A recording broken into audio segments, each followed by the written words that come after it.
This is 365 Sports. Daniels keeps it, and he scores. 365 Sports is presented by IdealMRI.com. High-quality MRIs for $497 or less. IdealMRI.com. Your health is important, so is your budget. Underneath, Smith gets to the corner.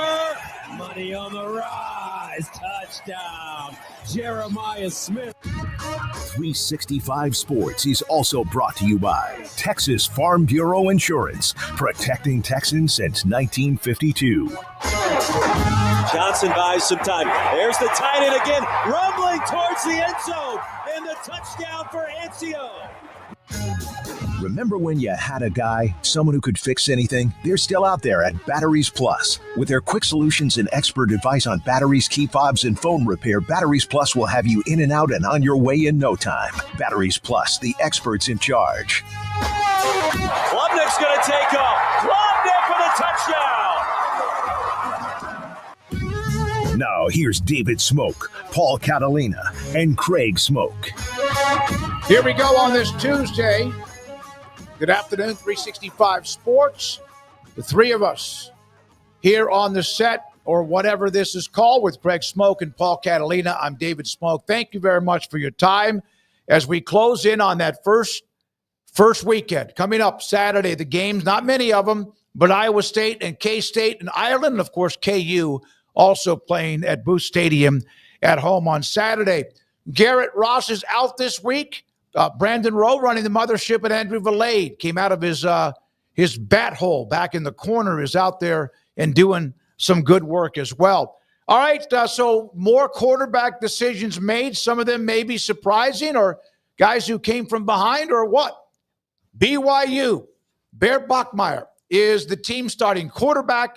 Remember now, his debut will come this month against Portland State, and then even better, what a great number for a quarterback. Look, I know there's going to be some divisiveness on the internet about a quarterback wearing number 47, but I say I'm all for it. Devin Brown, who's now Cal, wears number 33. If Bear Bachmeier wants to wear 47, look, if defensive linemen can wear a single digit, the only people who, need to numbers to be, inside the rules of the offensive line because of an eligible receiver and all that stuff, there's only 5 guys on the field that need to be locked in to those rules. If anybody else can have whatever number they want, then quarterbacks need to be bold and roll with 47. Bear Bachmeier, you have my support in that. Very interesting. Look, BYU doesn't start a lot of true freshmen. This is the first one ever to start the opener for BYU. And a large part of that is just the way that the school works. A lot of their starting quarterbacks first year comes after the mission historically, or they just don't start as true freshmen. So it's a big deal, and it's especially big deal considering that this guy not only is a true freshman, but he's a true freshman that transferred from Stanford after the spring. Mm-hmm. So he's come in very quickly and taken over that job. Yeah, he's not the first true freshman to start, though, for Sataki, just to make it clear. He's the third that's done that at this point. But, cool news, cool to see. Great to get these types of announcements after several months of talking about these outcomes and who was involved and how it might play out, to actually be at a point where we're getting the names named, and we know they're going to be lacing them up and getting to it here on the gridiron in a matter of days or in a little over a week. Is just very exciting, and that's why we love this sport, is to cover the starting quarterback announcements and then go watch these guys do their thing. And I'm very excited to see Barrett Bachmeier go and do his thing. I think Paul pointing out the number, which doesn't sound like it was something he really gave a lot of thought to, is just like a hard-nosed football, number. He used to play running back, like that kind of thing. It's just, it wasn't like it was my great-grandfather wore number 47. It's kind of like, it's just like he's a football player. He's like wearing a football number, which I think is very cool. And that's going to be really unique to see that out there. We've seen some guys with weird quarterback numbers from time to time, but not very often. And I can't recall a 47 being out there. So that's pretty neat. And then, the name and his brother's name, Tiger and Bear, he's got some lore is what I'm getting at. He's already got some lore for a true freshman quarterback, and now you add in to be the starting QB is pretty damn cool. So, yeah, I think the whispers in the wind were indicating this was the likely outcome over the last week or so. Everything has started to sort of point in Bachmeier's direction, even though his competition had a bit more experience, but he seems to be a stud. I'm not going to doubt Sataki in any way, shape, or form, or the rest of that staff. And so, I think it's going to be really fun to see this young man get out there for a program that's expecting great success this year and has a lot around him to help him. It's not going to be all on his shoulders, so let's see what he can do with it. Before we get on to anything else, Brandon, there's a couple of notes. Aaron Roderick, the offensive coordinator at BYU, saying that he's had a great camp. He's our guy. He throws a lot of completions. He's really accurate. He's done a great job in camp, taking care of the football, thrown the fewest interceptions of all of the guys, throws a really high completion percentage. And then I saw this from Terrell Williams, who covers BYU. Kalani Sitake, I'm sure somebody's done it before. We're not the first ones to do it. I don't know how many of them had Bear Bachmeier. I think he's a special player. Yeah, and he came in highly touted. I was curious to see when he went to Stanford. I mean, there was a lot of talk about him. His brother started for a couple different schools. I remember him at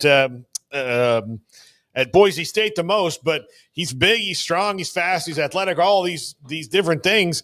I was curious to see, because he was kind of a guy that Stanford, maybe one of the first ones they gotten in 5-7 years, that they really competed for and got. And then, of course, Troy Taylor, the coach, gets fired, and then he transfers. So I thought it was a really intriguing get for BYU as he steps in. But everybody we talked to, over the last month or so was like, well, it's probably going to be one of the other guys just because they've been there. But it's either really telling about Bear Bachmeier, really telling about the other guys. I'm going to be more optimistic and say, like, it's probably just because this guy's just good. Dude's a good player. He's highly rated. Yep. And I misspoke. He played linebacker, not running back. So that's where the 47 partially comes from. But, it's just it's a football number. So I think that's pretty damn cool. Just add that to the lore, the Stanford stuff, the name, all of it.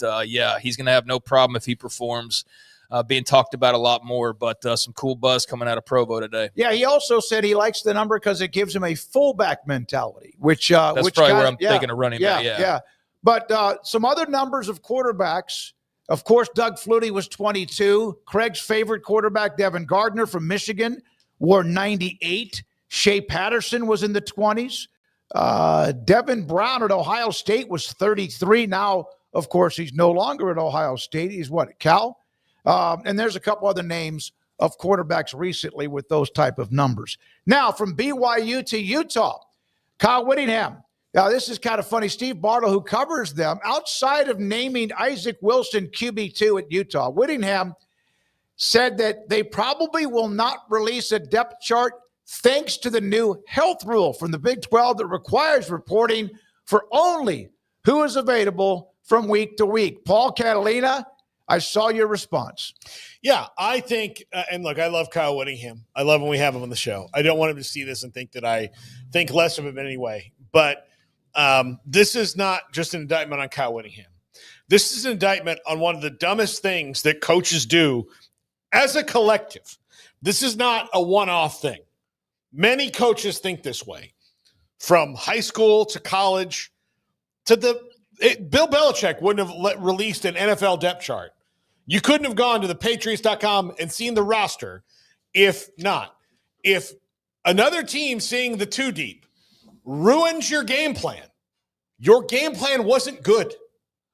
That's just the players that are playing in the game more than likely first two out of the box. I can't stand this, and I need them to make a rule to say, please have a depth chart.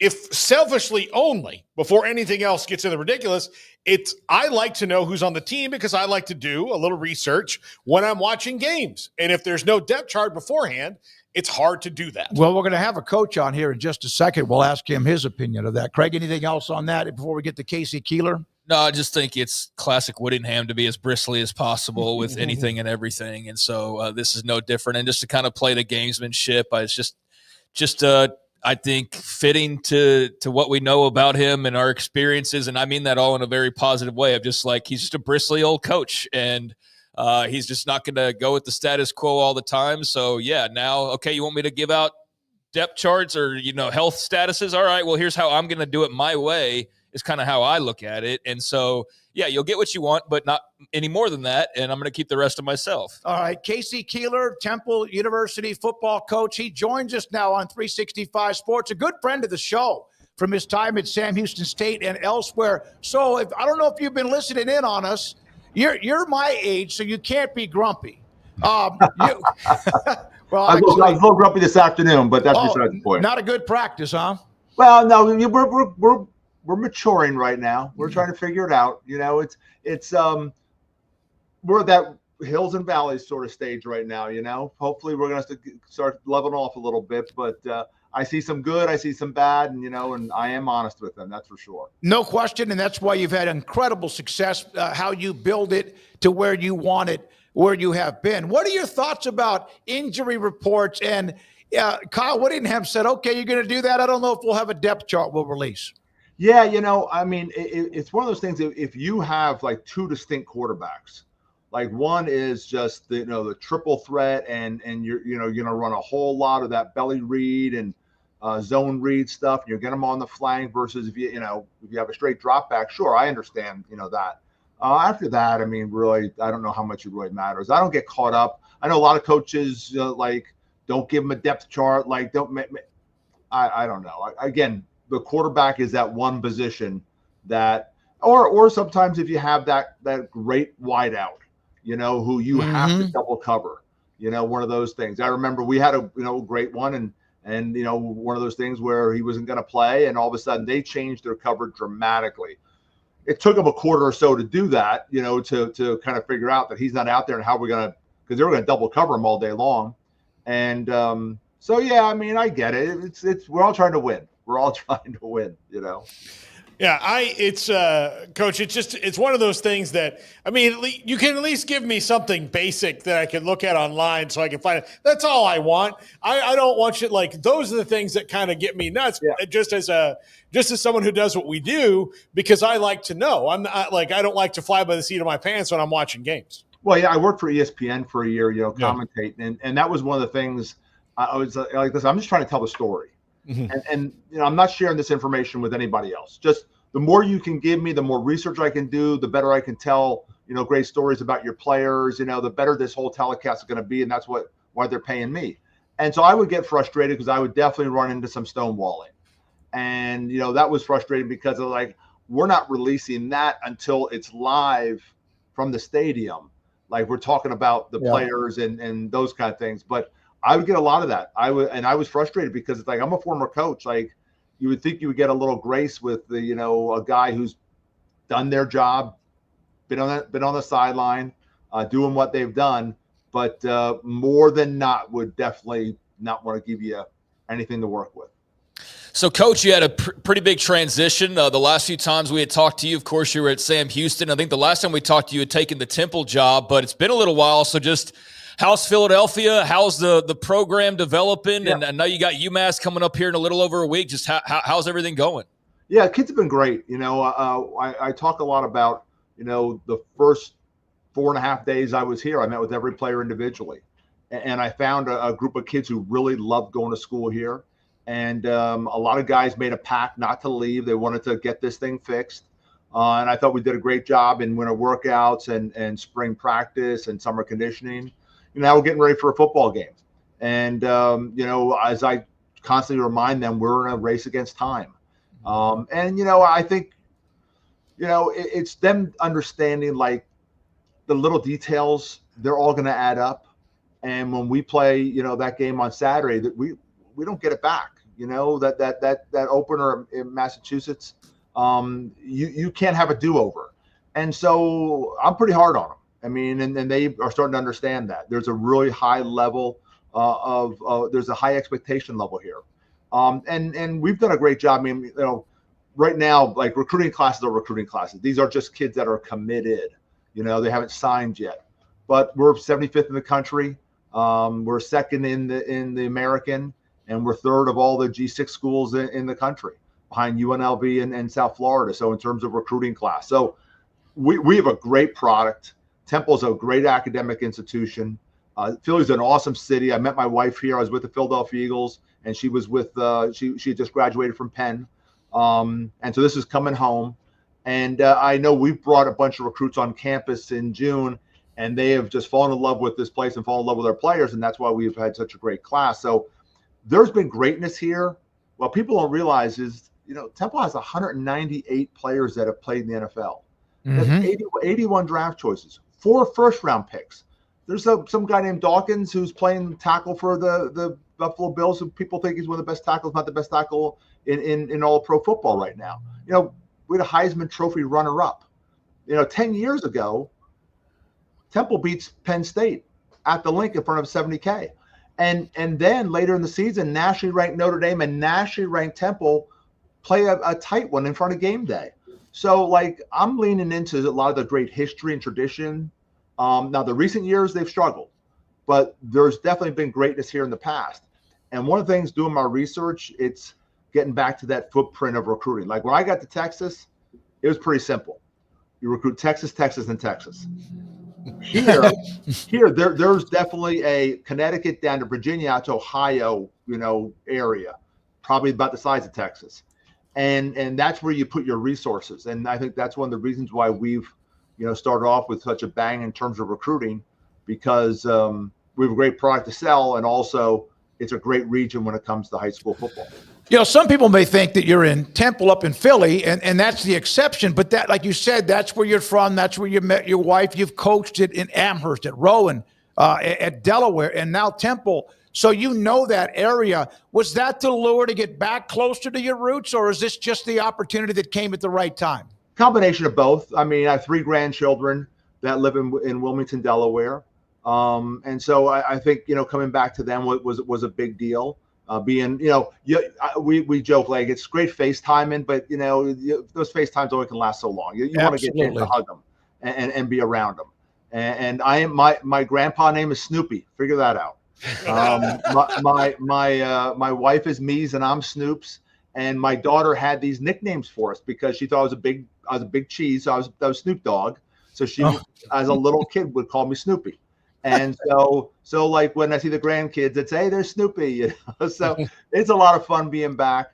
I played against Temple back in the day. I got recruited by Temple. My first visit was Penn State.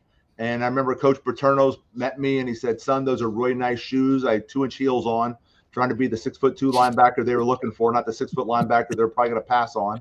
And then I came down to see Wayne Harden. And I thought it was all set. I was going to be going to Temple, and they filled up. I kind of got the indication when Wayne was talking to me about golf during my one-on-one meeting, and I didn't know anything about golf. And then as I walked out, the guy recruited me, said, we had filled up and don't have a spot for you. And so I ended up at University of Delaware. And in 78 and 1979, we played pretty good Temple teams, and they beat the tar out of us. At 79 team won the national championship. We were 13-1, and our loss was to Temple. So I kind of see Temple through a little different lens. I see it through the lens that when I was playing, how good they were, but I also see it through that lens where they had some really great times under Matt Rule and Al Golden. And again, my job is to get this place back to, the greatness it once had. And I feel very encouraged knowing that, being here 5.5, 6 months, we had, some great recruiting class, come through, and we haven't even been here a full year yet. So I feel pretty good that there's a challenge in front of us. There's no question, but I feel pretty good that we can get this thing going. Yeah, and I don't mean to put you on the spot with this, but you mentioned like being closer to family, closer to grandkids. You mentioned Al Golden and Matt Rule. Those guys were younger than you are right now at different points of their coaching career. That's one of the things that Temple can show. They have these little like lightning bolts of success, and then the coach leaves, and they kind of have to start over again, especially those two guys left before there's transfer portal, and you can kind of, shorten the rebuild process. For you in Temple, you're not looking at this as this is a head coaching opportunity because it was open. I need to prove something. You've already done that in your career, and you're here to build something in a place that means something to you. Yeah. And being away for 11 years, my boss named Janice Taylor Keeler, who I've been married to for 40 years, I don't think she's looking for a next move. In fact, we're building a house right now. I'm going to move into it September 12th. And so and it's been hard because I've been living in Philly and she's been living down Rehoboth Beach. And so we see each other, like every other weekend. Sometimes we get lucky to see each other. And then that's been hard, but it's been worth it because, again, we get a chance to have the grandkids and those kind of things around and a lot of friends and family. So, again, I'm excited about the opportunity, and I do believe, we have a chance to get Temple back to its greatness. I also think, at my age, I think you needed someone who had, experience. This is a job where there's a lot of moving parts, and especially now with the transfer portal, and the American has a unique thing where we have a floor where you have to invest a certain amount of money, which I think is genius. It made all the teams in the American step up and made Temple step up. And so I was really, I think well equipped for this job. And I brought a brilliant general manager, Clayton Barnes, who's an A&M grad, who was with me at Sam Houston, who put our roster together.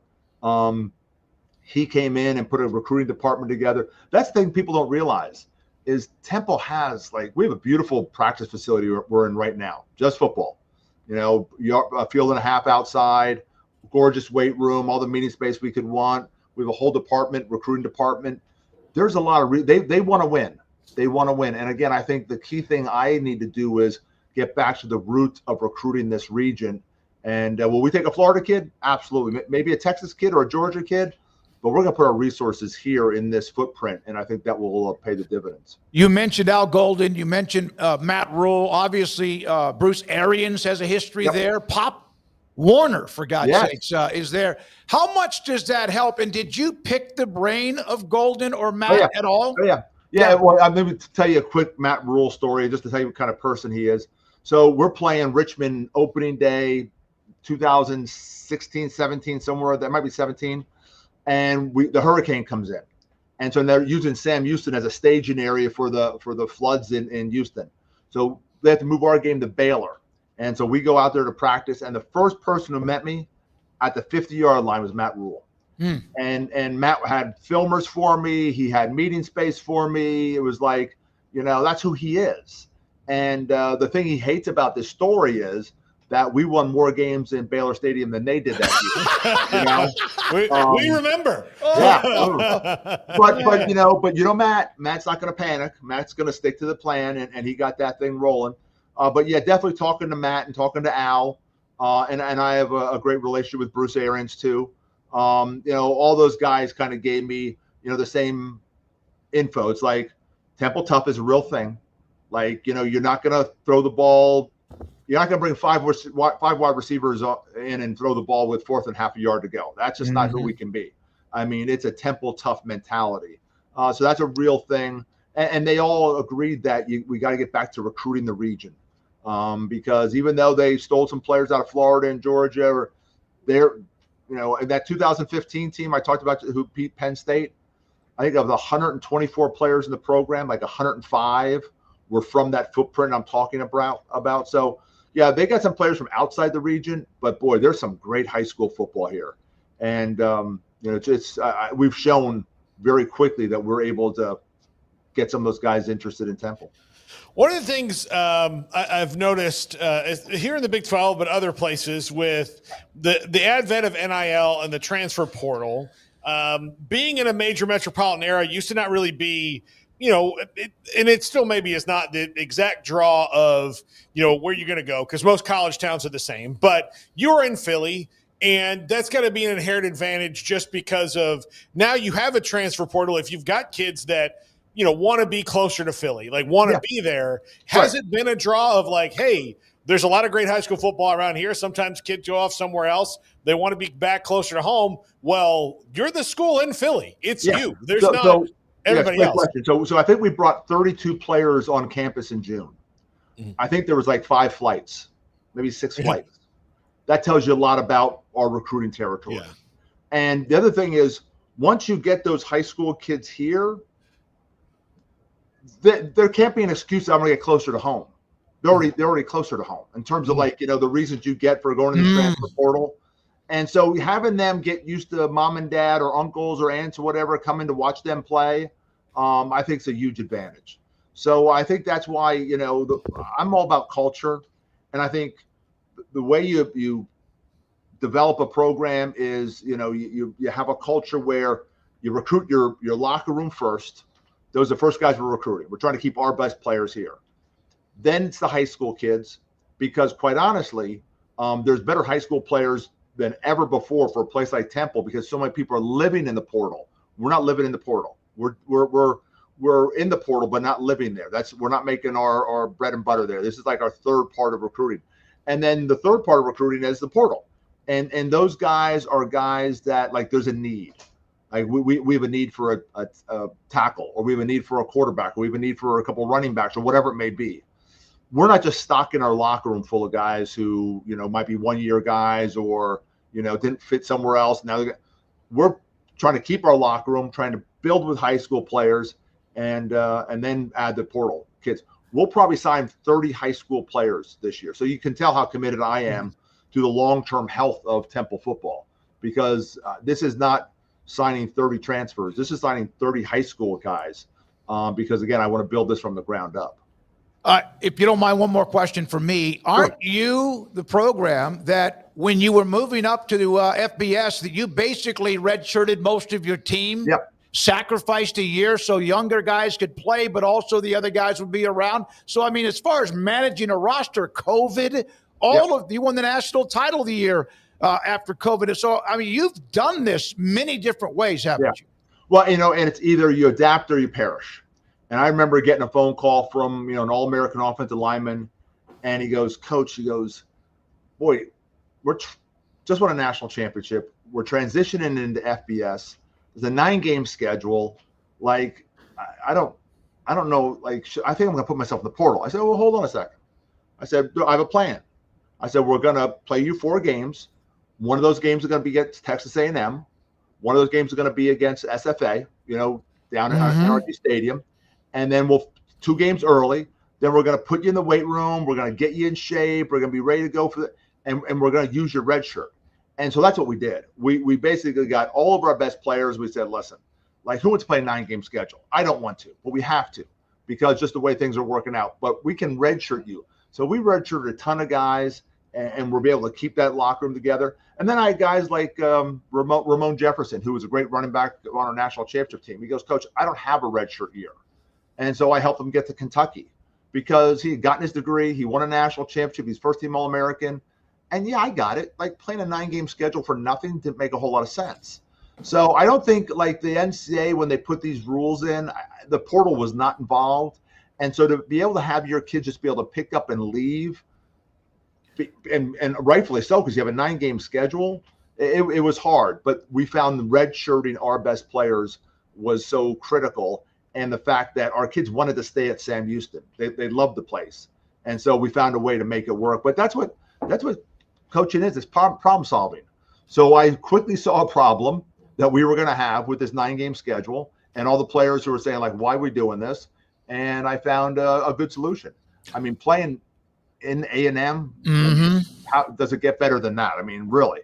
And then, SFA, that rivalry game was such a, great experience. So I think we had some carrots out there to kind of, get them moving along. And we were able to keep, like, all the guys that had redshirt years, they all stayed.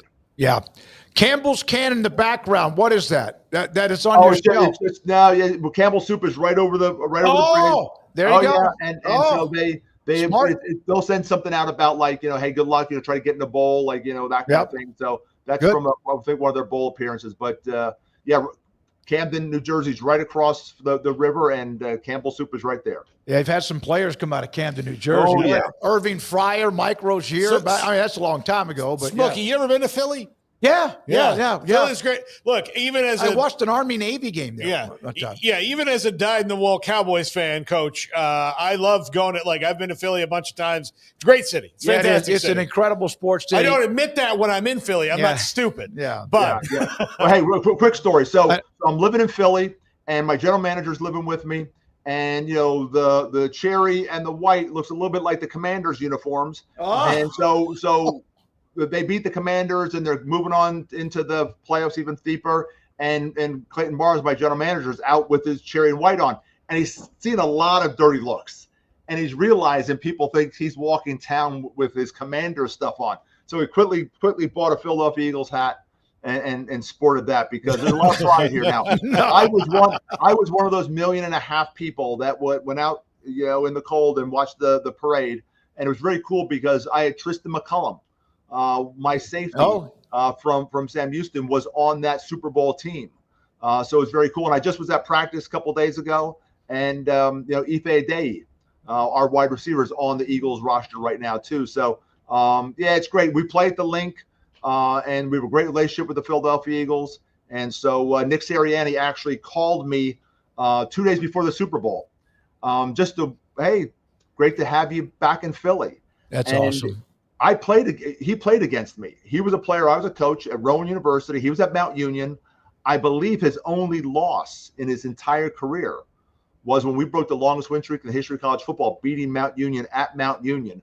That was his team. So he and I just were catching up about, my Rowan days, when I was a Division III coach. But Philly's a very welcoming place. It really is. Hey, great to see you, first of all. And congratulations. We believe in you because we've seen what you've done here close by at Sam Houston State and elsewhere. Thank you, Casey. Good luck. We'll try to get back with you again as the season gets moving. Good luck this week. Absolutely. Great seeing you guys, as always. Casey Keeler, head coach at Temple.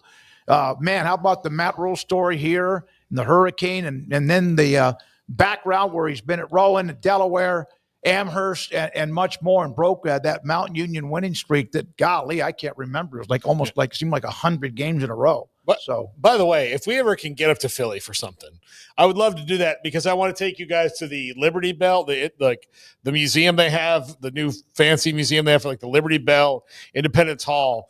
They've got a really great thing there. I don't know if it's been a very long time. The last time I went there, they have this guy doing this interactive thing, and he has the best voice you've ever heard in your life. Wow. He's been replaced by AI. Yeah, that's right. 54-game winning streak is what Mount Union had before Rowan. Casey Keeler was there, broke that streak. Great to see him. When we come back, Taylor McHargue, and what a great story for him this year, as he's added some extra stuff to already a busy schedule as an analyst for ESPN and CBS, and now part of a show with the Big 12. He's next. This is 365 Sports. The Baylor Alumni Department with a game coming up a week from Friday, Auburn and Baylor. And if you want to know all of what's going on that day or the weekend, get in touch with Doug Furch or Paul Thorpe at the Baylor Alumni Association. And it's, well, I don't know what they call it now. They've changed that up a little bit over the years. But the bottom line is they will have a tailgate deluxe. It's going to be just across the pedestrian bridge, just across one of those inlets. And, of course, off the Brazos River and McClain Stadium. So that's coming up a week from Friday, Baylor hosting Auburn on Friday, August the 29th. If you want to find out more about the tailgates, not only for home games, but also the next week when they're on the road in Dallas at SMU, what are they going to do there and where will they be? And they will let you know that, too, because they will be at that game with tailgating around the George Bush Library and more. It's the Baylor alumni, Doug Furch and Paul Thorpe, taking them and you wherever you are to wherever you want to be to watch Baylor. That's my go-to guy. Can you fix my smartphone? Yes. Do you have car batteries? Yeah. What about golf cart batteries? Of course. Battery from a T-fob? Absolutely. My boat? Huge variety. Toy boat? Sure. Motorcycles? You bet. My apartment building? Whole building. Do you have batteries for my party lights? Yeah. Batteries Plus, the experts in charge. Right now at Berg Colgin Ford, we're bringing you an offer that's as big as America. Employee pricing for everyone. You pay what they pay. That means you drive home a new Ford F-150, Bronco Sport, Expedition, Super Duty. From America, for America. Employee pricing for everyone at BK Ford. Looking to sell your vehicle? Get top dollar for yours today. Don't miss out. Employee pricing is available for a limited time. Visit us anytime at bkford.com. Experience better at BK Ford. I'll never get used to this. I'll never get used to this. This is how I wanna live. Forever we'll be singing like, oh, I'll never get used to this. I'll never get used to this. I'll never get used to this. This is how I wanna live. This is how I wanna live. Forever we'll be singing like, oh, I'll never get used to this.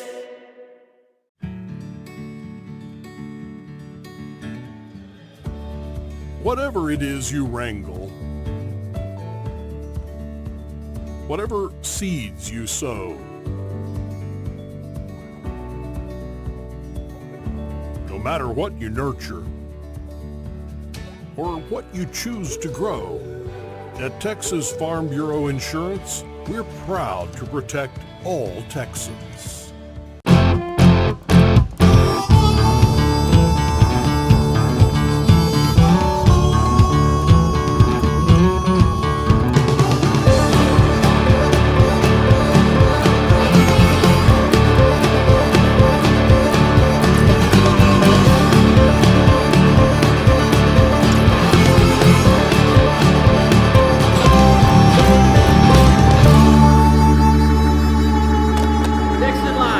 You got batteries for my side-by-side? Yes. Replace my flashlight? Sure thing. What about my business? Oh, good one. 100%. Batteries for my fleet of trucks? Gas floor scrubbers? Yes, and fire panels. We have pallets of batteries. Well, what about... As your go-to guy, if it needs a battery, we have it. Well, that's all you had to say. Could have led with that. Batteries Plus, the experts in charge.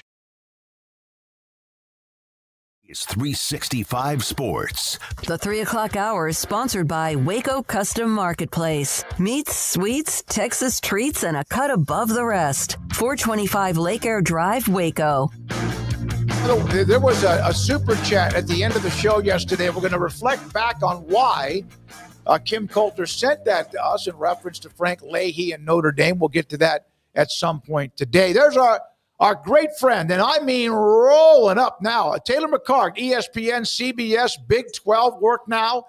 Will be in Waco occasionally for that, maybe even some games, joins us. So tell us a little bit about some added exposure for you, which you've earned.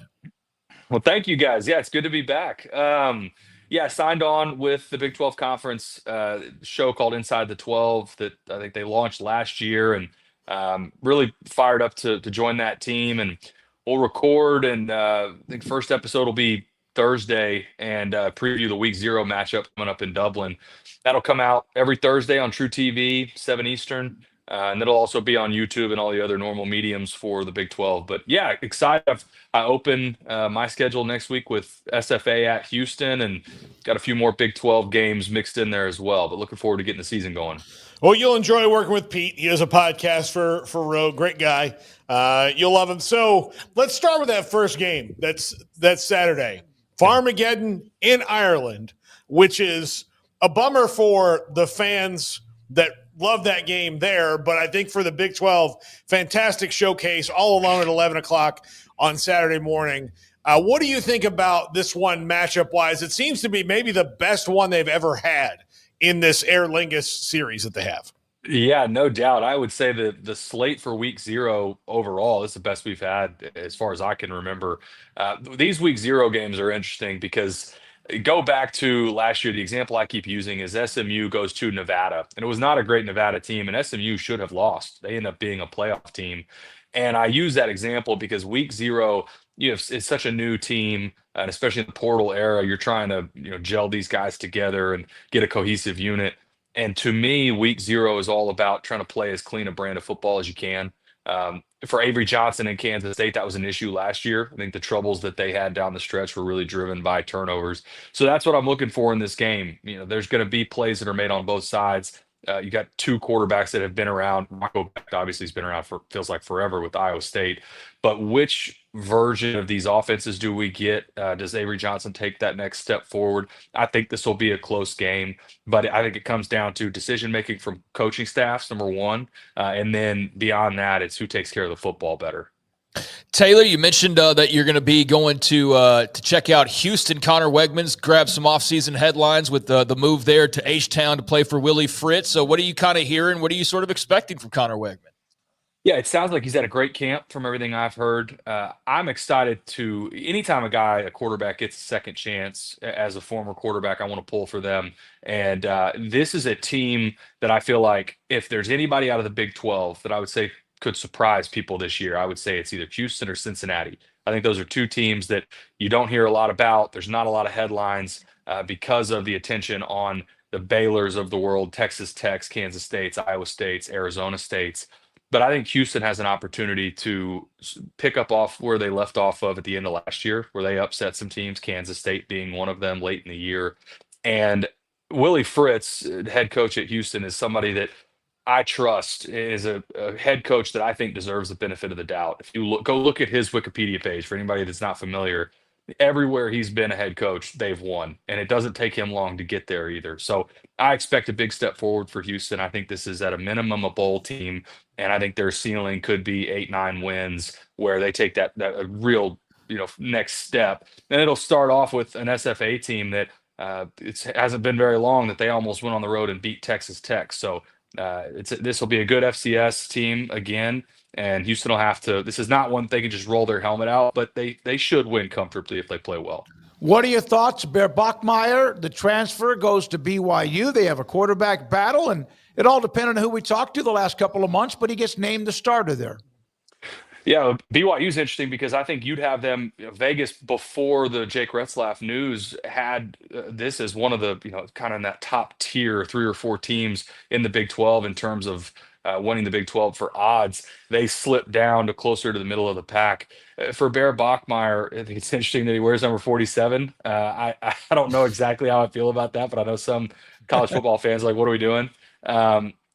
I think it's going to be about managing expectations for him, right? I mean, this is a huge moment that he was not expecting as early as May of this year, and certainly before that in spring ball, this BYU team thought it was going to be Jake Retzlaff, and so it's still a talented roster. I still think this will be a team, especially when they get to play at home. You never want to have to go to BYU if you can avoid it, but trying to get him up to speed early, build some confidence for him, is always the key for freshman quarterbacks. Oklahoma State is trying to bounce back off the worst year that Mike Gundy's ever had. And it was really bad. The wheels fell off after the first 3 games. You kind of see it coming in that Arkansas game too, that they played.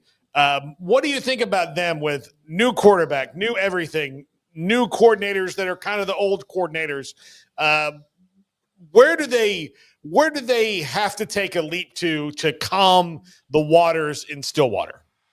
Well, I think one of the things you just hit on it would be my biggest concern, and I think is the biggest concern for Oklahoma State fans is quarterback play. I think it's combined. Forget the stat off the top of my head, but it's not very many completions that are on that roster right now. I don't want to say it's like in the neighborhood of 10 or 12 total by all the quarterbacks that are on that roster. And that's where a year ago you felt like that position had regressed. And if you don't, I mean, look at what they did in the portal. Effectively turned over almost their entire roster, and so much was made last year. I remember having their opener where Oklahoma State had everyone coming back. It was 20 of 22 starters. This was going to be a year that they had really dreams and aspirations of making it into the college football playoff, and they fall flat on their face. What does number one, the portal additions, how quickly can they get up to speed and gel with, like you mentioned, new coordinators? But the biggest thing to me is going to be, can you get consistent quarterback play that is above average for the league? I think that's where, if Oklahoma State cannot get that, which I think is going to be challenging, because, oh, by the way, I mean, I really do believe the Big 12 has the most depth at the quarterback position of any conference in college football. So that's where I feel like Oklahoma State's probably below average again at the quarterback spot. And I don't see, this is going to be a team to me that I think is going to be fighting to get to a bowl is kind of their ceiling. So, Taylor, last year they're welcoming in the Pac-12 teams, and Utah, at least some segment of their fan base online, says, like, we're coming in, we're going to kick y'all's asses and just dominate. And that's not at all what happened. Now, this year, the polls start coming out, and everybody's back on Utah again, or a lot of people are. Devin Dampier's a big reason as to why. Are you buying stock in this Utah resurgence? And what are your thoughts on how much of a difference Dampier can make from that shoddy situation they were in a year ago that involves so much uncertainty? From a style perspective, I loved it. This is a Utah. We've come to know them as a team that plays good defense, take care of the football. And I feel like when they've had the ability, any quarterback run game ability, that's when they've been most dangerous. And that's certainly what Devin Dampier brings. Last year, with a New Mexico team that top down really was not very talented, getting 2-5 wins a year ago for Bronco Mendenhall, I mean, that was really a really positive season for them. I know that doesn't sound like a lot, but they did more with less than I think maybe any other team in the group of five. And Devin Dampier, I think, fits into what Utah, when you think about their ethos and what they want to be. I thought that was a home run. I think if you look back at the end of this year and pick, okay, who ended up being the newcomer of the year, I think he's got a chance to be that guy. Texas Tech has a tremendous amount of buzz about what they've done in their roster building. They've never won the Big 12. I mean, it's never happened. It is pretty much Big 12 championship game or bust. Is the team and the coaching staff prepared enough for those to meet those expectations? I think so. As part of this show and giving away a little bit, but have had to make this pick a couple times already. My prediction for the Big 12 this year is Texas Tech against Kansas State in the Big 12 championship, and I like Texas Tech to win the Big 12 and make it into the college football playoff. I think it's a combination of a couple things. This assumes that Baron Morton can stay healthy, but a veteran quarterback in Baron Morton that's been around for a long time. Mm-hmm. And the amount of additions and that were quality additions in the portal. I know they just lost one at the running back spot yesterday for the season, but there were more quality, those 4-star caliber portal additions by Texas Tech than the rest of the league combined. And so I think if there's ever a time for this program to take that next step and get to double-digit wins, win the league, get into the playoff, it kind of, I mean, if you're a Texas Tech fan, it's really, if not now, when. And I do think Joey McGuire has the pieces in place right now to get over the hump and take that next step. Taylor, okay, so you do games for both ESPN and still CBS, correct? That's right. So you get your assignments how many days out? Like a week and a half or what? How do they do that? CBS is a little different. I have my whole CBS schedule, and the majority of my games will be with CBS. I've got 13 with them. ESPN, I'll kind of have, I would guess, 4 or 5 in the regular season, and then I'll do some postseason for them as well. ESPN is a little more because they've got so much inventory and they've got to stack what goes where based on, like, especially late in the season, what the really quality games are. We don't find out until 2 weeks in advance. But I know the first couple with ESPN, and I've got my full CBS schedule already. So you got a full plate. Now, we have to discuss at some point, and it could be off the air, but I'll do it now, when we're going to get you, because if you're in Waco, we'll try to figure out a way to get you over here, whether we record it or get you live. Yeah, got to. I'll be up there every Wednesday. So I'll Well, figure out with you guys how. Yeah. Okay, that So sounds great. We'll make it happen. We've been talking about in the past getting in studio for some of these. But yeah, I'm excited. This will be excited for the show and really looking forward to, like I said, we're going to spend a lot of time with Inside the 12 breaking down quarterback play, because there's one in your backyard right now for Waco, but there is so much talent in this league at the quarterback spot, and not just as college players, but there's a couple guys in this mix that I think have the opportunity to be real pro prospects. But yeah, every Wednesday we'll be up there breaking it down, and would love to swing by and visit with you guys. Man, at the quarterback, was it 9 guys that are fairly high-level guys that are back this year? Not to mention, you mentioned Dampier, who could be perfect for what Utah needed, because they've really been kind of floundering because of the issues they had with Cam Rising and injuries as well. Thank you very much, buddy. Good luck. Congratulations, Taylor. That's great news for you. Thank you.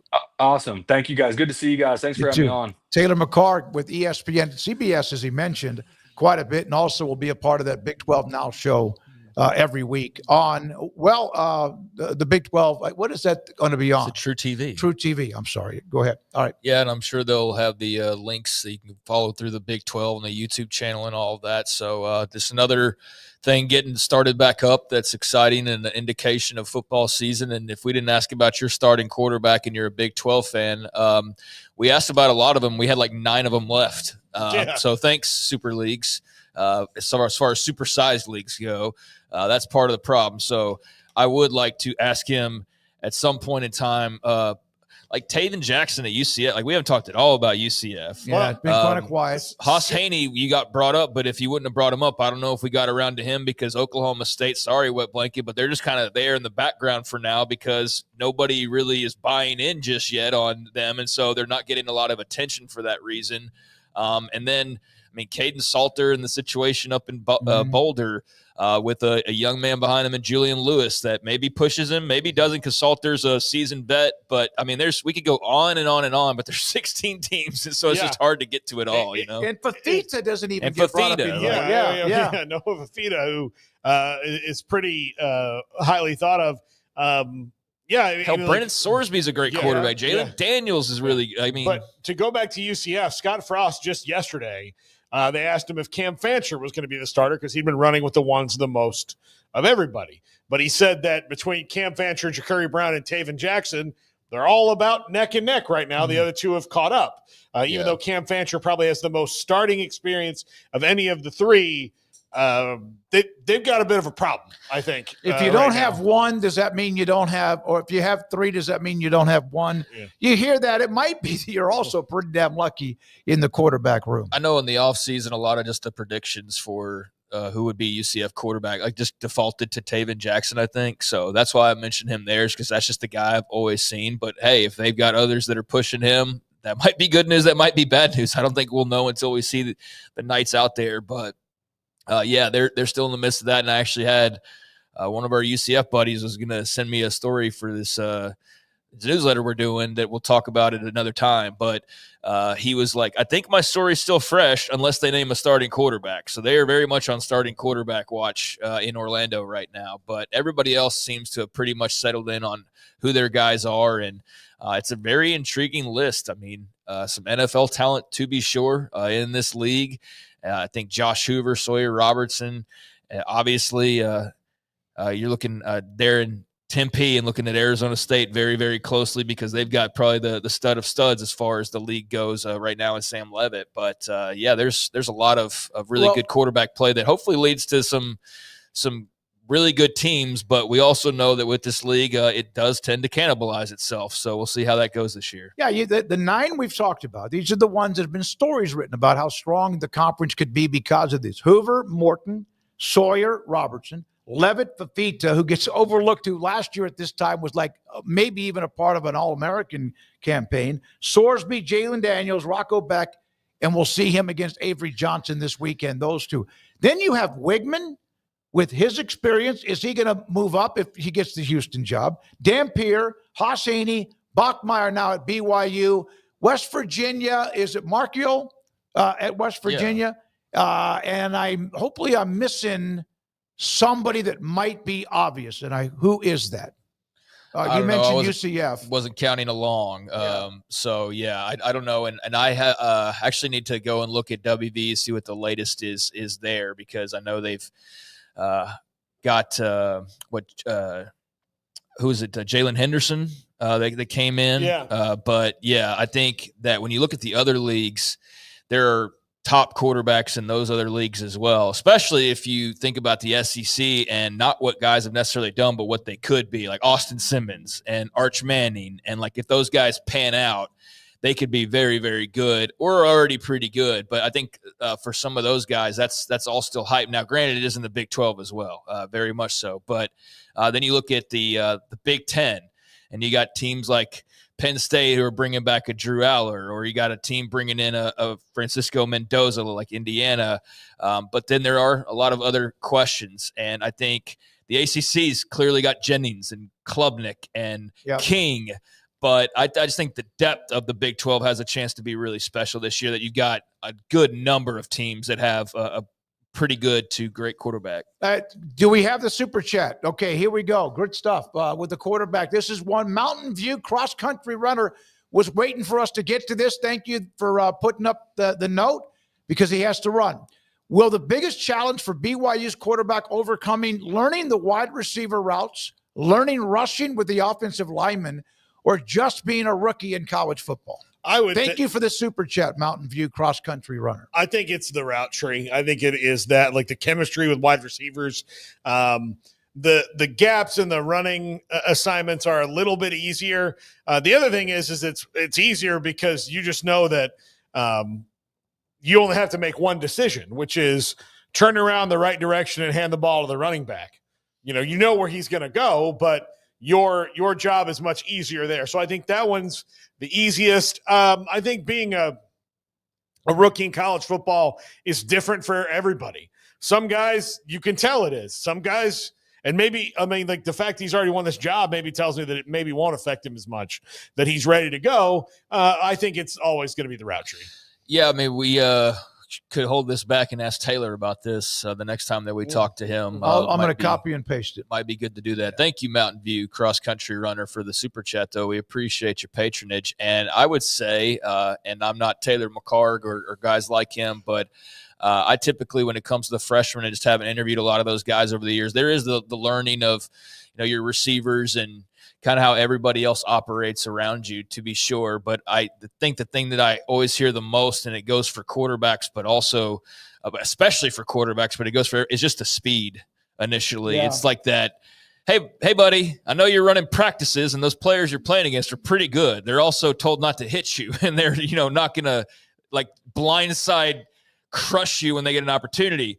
Portland State will do that at the very first opportunity, and so will everybody else. And so I say that to think, I think the speed of the game and just being a rookie, or your latter part there, that's what I feel like I hear more often than not. Is just like eventually you get to a point where you played a little bit and you hear the term slows down from everybody. It's like all of a sudden the game slows down and then you kind of get comfortable. So I think that early adjustment period of when it's just super fast and bullets are flying, so to speak, and all of that, that'll be the thing. And he seems pretty cool, calm, and collected just based on what little I know about him. And if he can handle that, then I think that bodes extremely well. And I think he will be able to handle that. It's just a matter of how it all works in the beginning stages. I can't remember the name of the quarterback. I knew he was a high school kid I covered. And then it may have been Matt Flynn.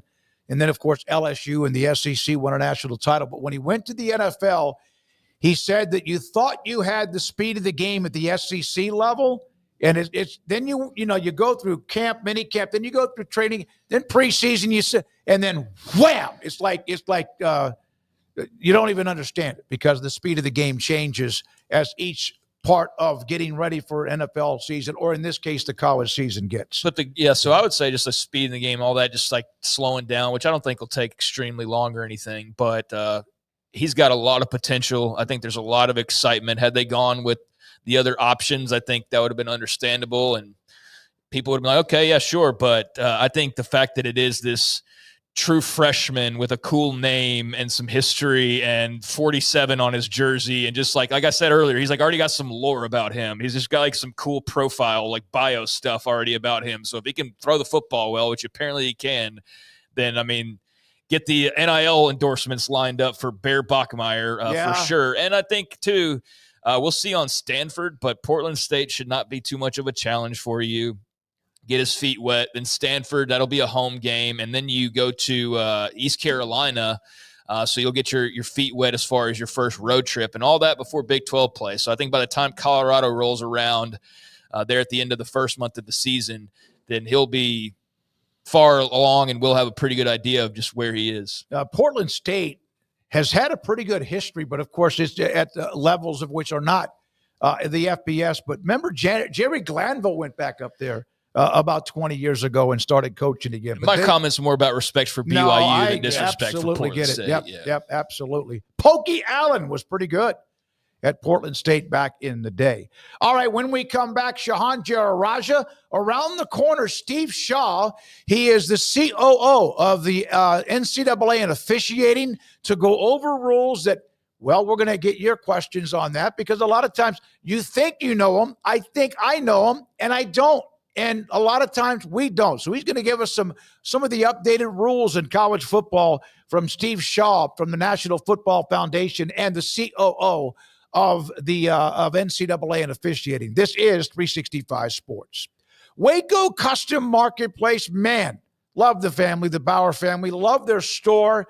If I'm in a hurry, and yeah, there's obviously grocery stores you can go to, or the big box stores, whether it's one that has so much that the prices are a little bit lower. But I love going to Waco Custom Marketplace. I walk in the door. It doesn't take me 5 minutes to know where I'm going, to get what I need. There are 2 rows, which are actually 4 different shelves of a lot of from canned goods to seasonings and marinades and more to pasta. And then in the back, there's the butcher shop. Off to the left, seafood, pork, poultry, and then beef, a bunch of it, including, I always look, okay, what size is that tomahawk ribeye going to be today? And I've bought a couple from them in the past. And then off to the right, there's a frozen section of what you want, whether it could be mahi or salmon, or if you want even frozen steak and much more. And then there's a bunch of seasonings, marinades for fish fries and tailgating. Then there's a bakery around to the corner and cold beer and wine right there when you walk in the door off to the right. Fresh baked bread every day, kolaches every day. It is a full-service butcher shop every single day. It's Waco Custom Marketplace, a great place to get what you need when it comes to tailgate season at 425 Lake Air Drive in Waco. Alan Samuels in Waco, your Central Texas commercial headquarters. Get a new Ram 2500 Crew Cab starting at just $43,990. Don't miss the savings during the Make This the Summer event. Alan Samuels. Come by. Let's be friends. Let Camille Johnson Realtors guide you seamlessly through the process of buying your dream home or selling your current one. Commercial, farm and ranch, or residential, Camille Johnson Realtors can smoothly and successfully lead you through any transaction. With a team of 28 experienced agents who are excited about serving you, Camille Johnson Realtors services the entire greater Waco area. If you're in the market to buy or sell, contact Camille Johnson Realtors, 104 Midway Center in Woodway, or find them online at www.camillejohnson.com. Camille Johnson Realtors, elegant, charming, warm. Welcome home. Pizza, burgers, and Bears football. There's no place around Waco that serves them all other than Bubba's 33. Come show your green and gold and enjoy some of Waco's best food and beverages while watching your favorite team, the Bears. When real Bears fans get hungry, Bubba's 33 is the #1 spot for ice-cold drinks, hand-stretched, stone-baked pizzas, and bacon-infused burgers. Join us for indoor or patio dining. Bubba's 33, Waco's restaurant and proud supporter of Baylor Bears football. Sick 'em, Bears. Don's Humidor, your home with a 48-foot walk-in humidor with the elite cigar brands from around the world, including the #1 cigar of the year, Aging Room Cuatro Nicaragua. Plus, they have the great brands like Macanudo and Artur Fuente, Rocky Patel, Aston, and so much more. CBD, great for sore muscles, aches and pains, sleep, Vita Dreams, and anxiety, mild depression, general health and wellness. Their staff very knowledgeable on the subject. Don's Humidor in the Townwood Shopping Center off Valley Mills in Waco. Ready to take your business to the next level? Carrion Solutions has got you covered. We deliver world-class IT consulting, including Quest On Demand and Migration Manager, M365 and Exchange migrations, Active Directory assessments, security hardening, and Windows Server upgrades.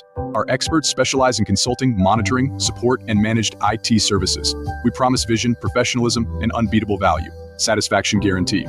If you're not happy, we make it right. Remember the name Carrion Solutions. For more info, email sales@carrionsolutions.com or visit carrionsolutions.com. That's CARRION solutions.com. Carrion Solutions, IT success guaranteed. At Ideal MRI, we feel blessed to be part of the Waco community. We're a small family business here in Central Texas. At times like this, the cost of healthcare has never been more important. And unfortunately, significant illnesses and injuries still occur. And that's why Ideal MRI is open and here to serve you through this difficult time. So if you need an MRI, ask your doctor about Ideal MRI. You can schedule online in minutes at idealmri.com or call 833-IDEAL-MRI.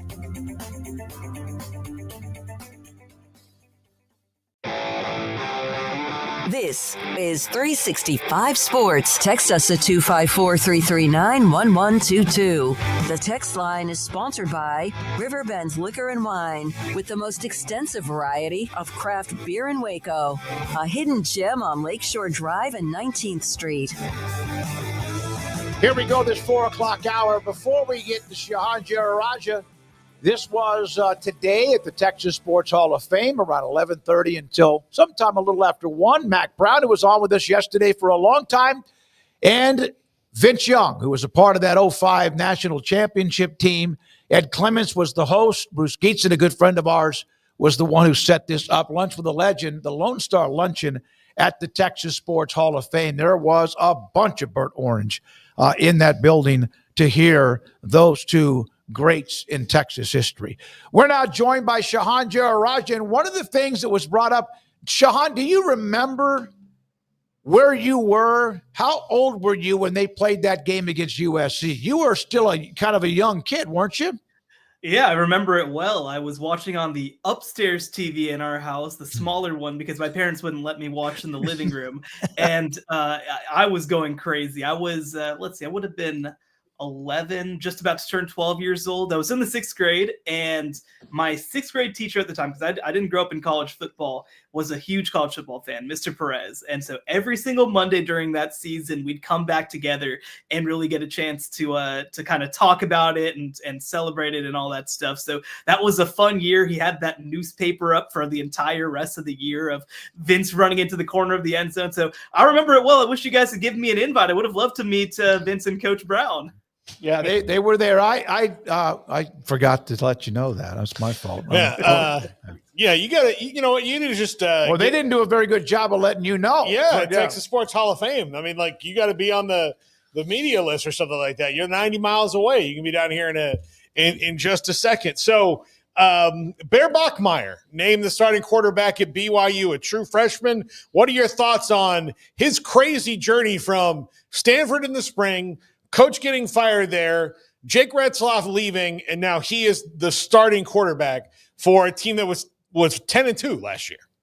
Yeah, it's crazy to think about, right? And just kind of emblematic of this new era of two potentially quarterbacks who technically started their careers somewhere else this spring be true freshman starters as transfers. But, you know, I love Bear Bachmeier being named the starter at BYU. And I especially love that he did it so decisively, because they had two guys on campus in Trayson Borgett and also McKay Hillstead, who had played games at the FBS level, at the Group of 5 level. So, like, we knew that they had a little bit of talent and experience on campus. For Bear to come in and immediately win over the starting job without much question, I think that says a lot about what he brings to the table. He, of course, comes from a great football family. His brother Tiger transferred with him from Stanford. His older brother Hank was a starting quarterback at Boise State, Louisiana Tech, and Wake Forest. And I think that it's not a coincidence that he has some great voices in his ear telling him how to handle this moment. So I've said really for the past week or two, if Bear's the starting quarterback definitively,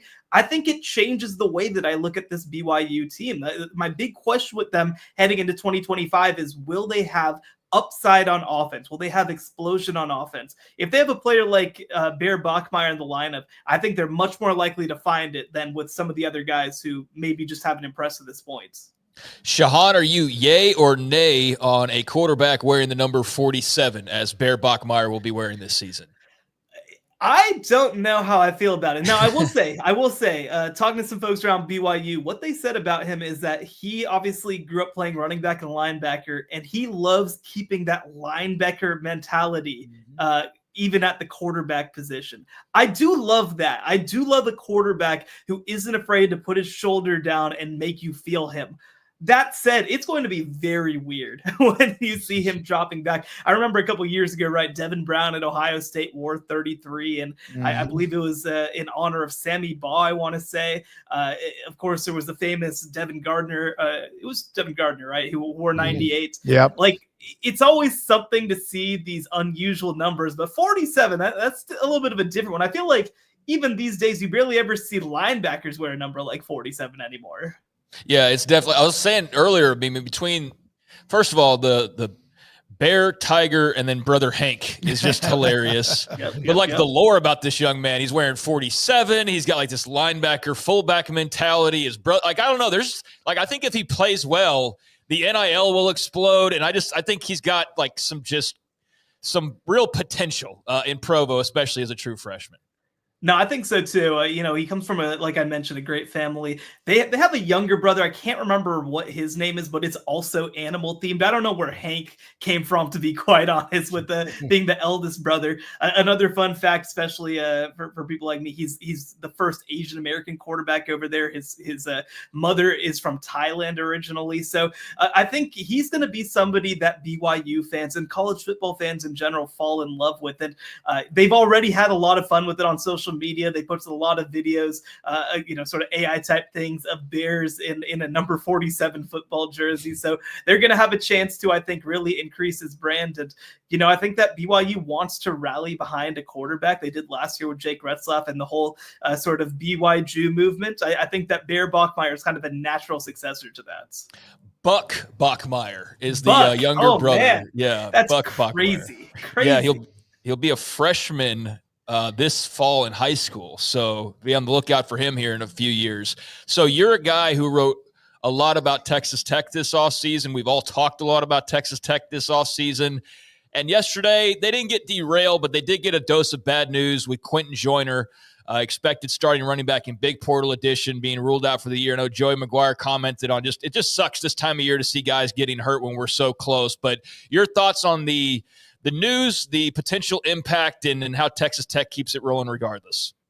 Well, he definitely wasn't the most important player on the roster, but I think that he was a very important linchpin into how they wanted to run their team.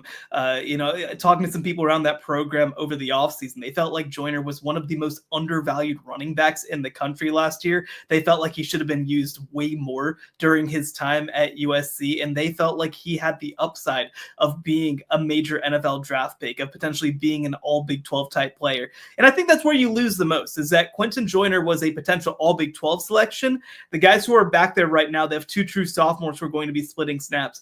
I don't think have that upside. I think that they're going to be hoping for just above average running back play instead. And we saw this happen in a different way, of course, at Texas last year when CJ Baxter went out in the preseason with an injury. And they also lost a freshman, Christian Clark, to an injury as well. And just only carrying two true scholarship running backs, it limited what they were able to do at the position. And when you look at the way that Texas Tech built their roster, they want to be able to bulldoze teams. And Quentin Joyner's a bulldozer. I don't know that those other two guys are. So it's a complication for sure. Not one that'll derail the season, but one that I do think will matter.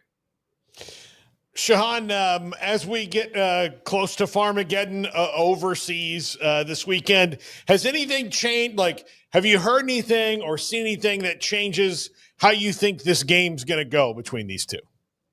Not necessarily. I mean, these are two programs that are as well coached and that we know as much about as anybody in the conference. The big question, of course, on the Iowa State side of things, are they able to replace those 2-star wide receivers who are both now with the Houston Texans? They feel really good about Chase Sowell coming over from East Carolina and Xavier Townsend from UCF. But even if those guys are borderline all Big 12 players, it could still be a step back compared to what they've been before. For Kansas State, on the other hand, it's kind of been rebuilding that offensive line. They lost 3 starters from that group, although they do return all Big 12 center Sam Heck. So, it's going to kind of come down to, is Iowa State better able to take advantage of Kansas State's rebuilding offensive line? Or is Kansas State able to really shut down that passing game? Because we know that Iowa State has not been a consistent running team since Breece Hall left for the NFL a couple of years ago. But I mean, this is going to be a very close game. Again, these programs don't make many mistakes, and I ultimately think it's going to be a last possession type of game in Ireland. You like, I do. Georgia Tech, Florida State was conference. Northwestern, Nebraska was a conference. Do you like that these are conference games early on right off the bat? I mean, this is probably one of the best week 0 games that we've ever gotten. Mm-hmm. And I think that it's perfect for the Big 12 in a lot of ways, because I mean, it's very rare, honestly, that you get a Big 12 game that everybody is tuning in for to this level. And I think that Iowa State versus Kansas State is going to be the kind of game where people stop and actually pay attention to week 0. So I do like that we have them. Now, I will say, if I'm an Iowa State or a Kansas State fan, I'm not loving very much of this, because with the way that the tiebreakers could work out, this could be a Big 12 title game elimination by the time that we get to November. And there's nothing worse as a fan than it being week 1 and your season's almost already over. Now, again, it's not going to be over, but you know what I mean. And so I do like having some conference games, but I do think that maybe you could err a little bit towards more of the upper class versus middle class than 2 upper class teams really putting it all on the line so early. So we have, all these quarterback battles being decided across the country, and there were a lot of C.J. Carr at Notre Dame, Ty Simpson at Bama, Julian Sain at Ohio State, Joey Aguilar at Tennessee. A lot of there's probably one more I'm thinking of that the coaches were saying, man, this is coming down to the wire. They're so neck and neck. How many of those 4 do you think were down to the wire, and how many of them do you think were that's just coach speak? I do think that there was legitimate competition at most of them. I will say, I think that the one that was most down to the wire was Notre Dame. We had even been hearing that Kenny Minchie, the number 2 quarterback at Notre Dame, had been pushing for the job as recently as over the weekend, but ultimately they do go with CJ Carr. The others, I think that it was more decisive than some of these others, right? I think it was always going to be Julian Sain at Ohio State. I think that Ty Simpson was always the favorite, at least at Alabama. But I mean, there's a couple pieces of this, right? One, you want your quarterback battle to go into the fall because ultimately you want to keep both quarterbacks on campus and not lose either of them to the post-spring portal period. And I also think, too, that you gain a lot from having competition in your rooms. In fact, in some ways, I think that the past 2 or 3 years, teams have been too decisive in terms of, hey, we're just handing the job over to a starting quarterback. But one other dynamic that I want to pay attention to as well is that we're kind of starting to revert back to high school quarterbacks being the sort of preference for these teams. We had this moment of transfers constantly coming in and winning jobs and slotting ahead of guys who were in the middle of their development process.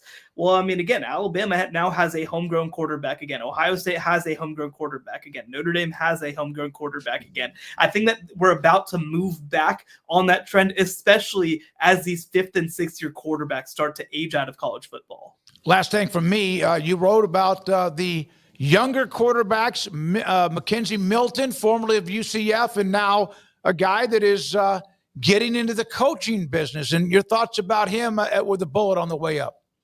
Well, he's a figure that, of course, is so beloved at UCF for good reason. Two-time AAC Player of the Year, 27-6 as a starting quarterback. And I think that you can point kind of a direct line to Mackenzie Milton having his success at UCF all the way to UCF becoming a Big 12 program. And so, he's somebody that has gotten rave reviews from the people that he's worked with. The way that his career kind of worked out as a player actually, I think, benefited him a lot. He got to play under Scott Frost, Josh Heupel, and Mike Norvell. And I think he's taken pieces of all three of their systems forward. But, people really view him as somebody who has a lot of upside schematically and who is going to play a huge role in helping UCF figure out that quarterback position. So, there were two or three people that my colleague Chris Hummer kind of heard these might be potential future head coaches. Mackenzie Milton is definitely one that he heard that about multiple times. I'll say this. I don't know if Jordan Travis becomes Jordan Travis without – look, Kenny Dillingham was there too. So he was also with Dillingham at that same time. And I don't know if Jordan Travis becomes Jordan Travis without Milton there with him in the quarterback room in 2021, kind of like encouraging him to kind of come out of his shell and become a quarterback because he wanted it to be move to receiver because it was too much for him. I would not be shocked just on reading your column and then everything else you hear about him if this guy's a 31-year-old head coach at maybe a bigger program than we expect. No, 100%. I think that he has that skill set. You talk to him, and this is true of when he was a player too.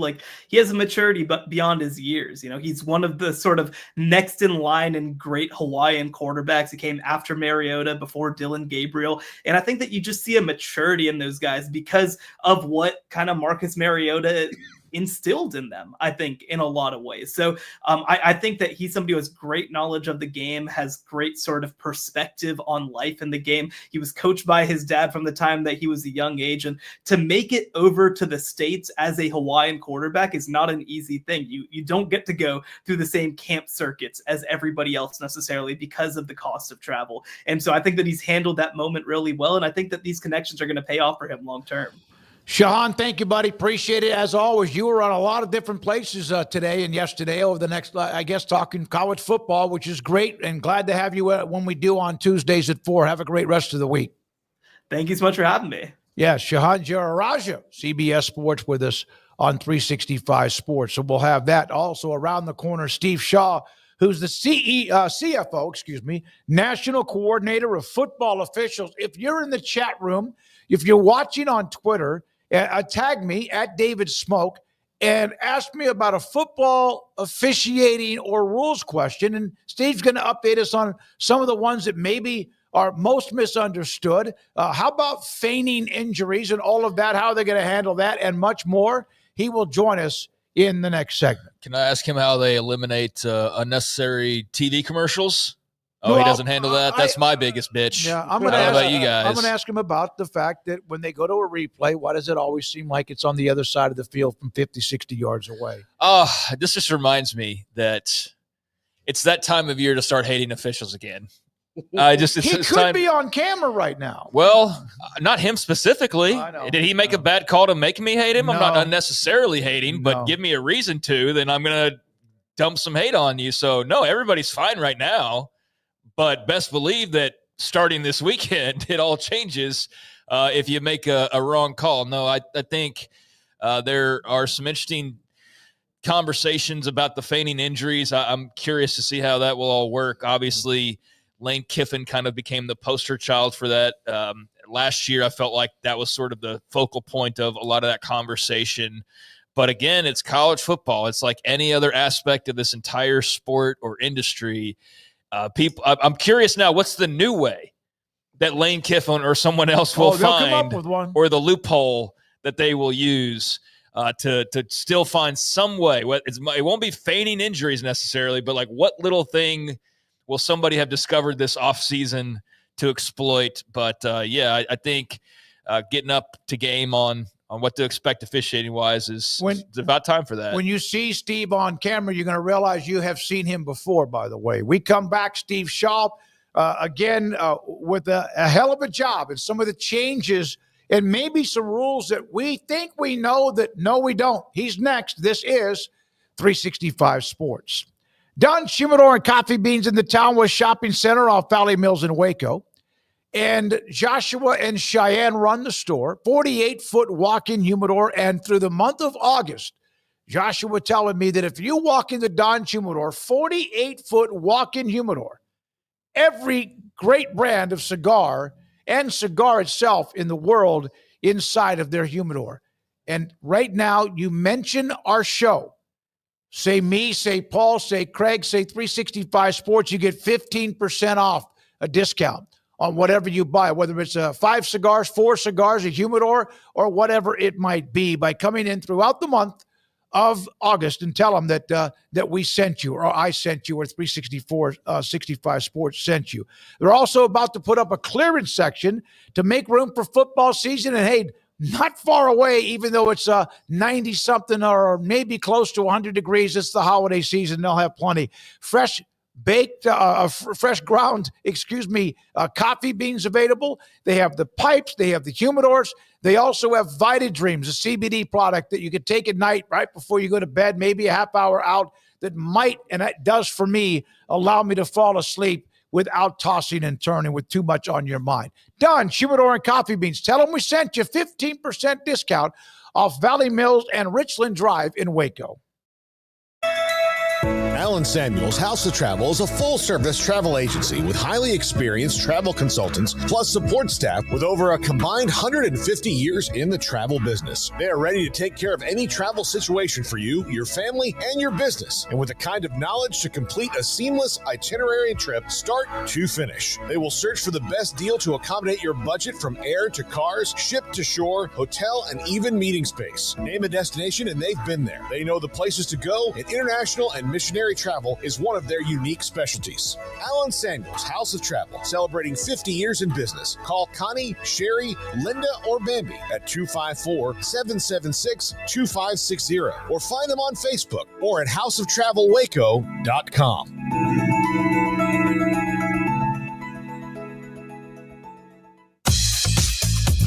Baylor Scott & White Southwest Sports Medicine and Orthopedics, the team physicians for Baylor Athletics, diagnosing and treating all sports-related injuries, including concussions. These specialists also provide orthopedic services for athletes and non-athletes alike, whether it's knee or shoulder pain, a wrist injury, orthopedic spine care, and even an arthritis and total joint clinic. Trust the doctors Baylor Athletics trust. Baylor Scott & White Southwest Sports Medicine and Orthopedics wants to get you back in the game.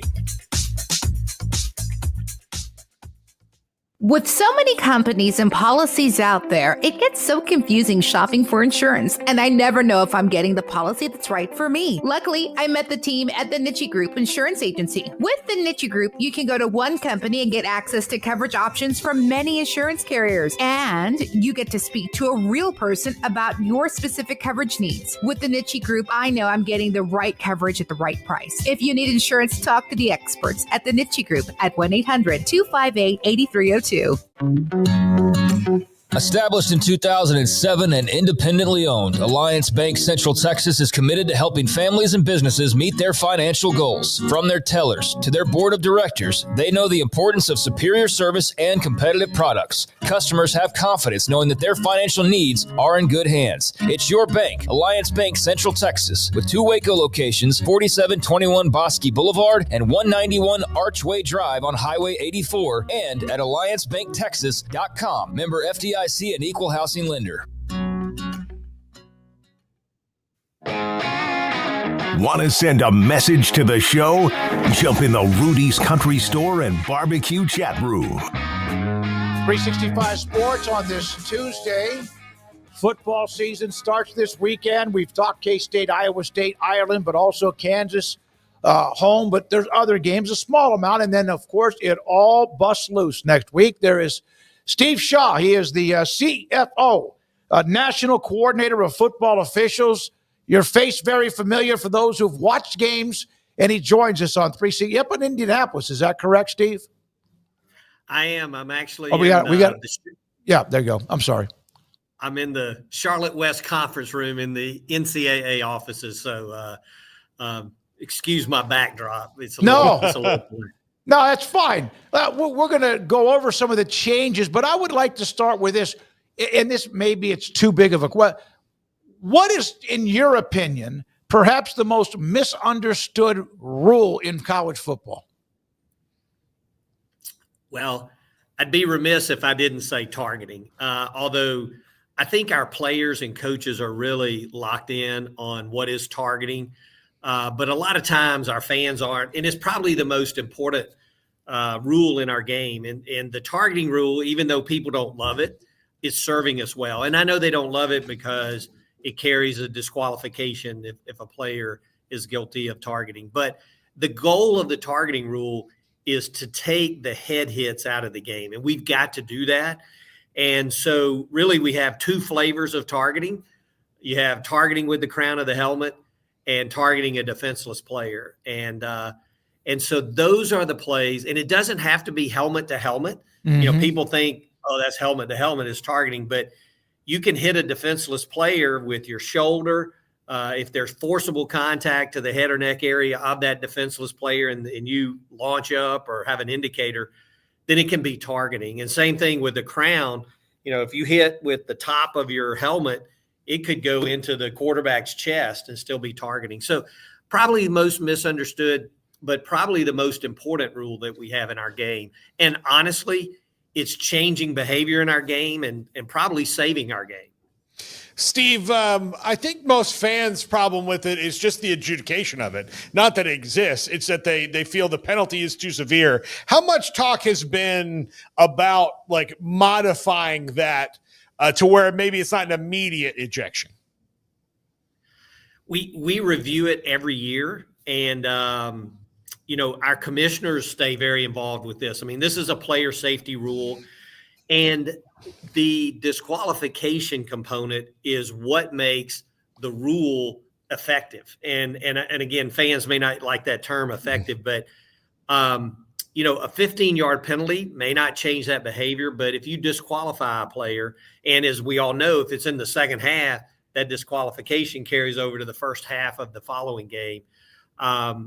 That is really what makes this foul something that registers with the players and the coaches, and they really work hard to ensure that they're not guilty of targeting. And in fact, that you know, by our rule, if you get a third targeting foul in the season, you have to miss the entire next game. And the good news, and this is a compliment to our coaches and players, for the last 3 years, we haven't had a player with a third targeting foul. So we've had a few with two, but once they recognize they get one, they really have to work hard to change their behavior. Yeah, that's good. And the fact that they're learning it, although it's still controversial, and you know there's always going to be, for example, I'm not going to ask you to have an opinion on it because I don't think you want to, but the Georgia Tech game with Georgia, with Haynes King getting hit, Arizona State, Texas, or whatever. So what is it like for you or anyone that's an official when they, first of all, no one gives out their numbers, but do you, when you leave a game, do you know whether you've had a pretty good game or not?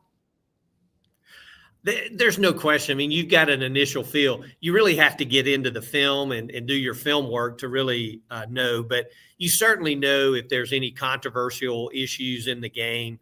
And our officials know that. You know, we used to say that, you know, the best game you can work is people don't even realize the officials are there. Yep. That's not realistic. I mean, people know the officials are there. We've never had a game with 0 fouls. But you know when there's something controversial and you're leaving there.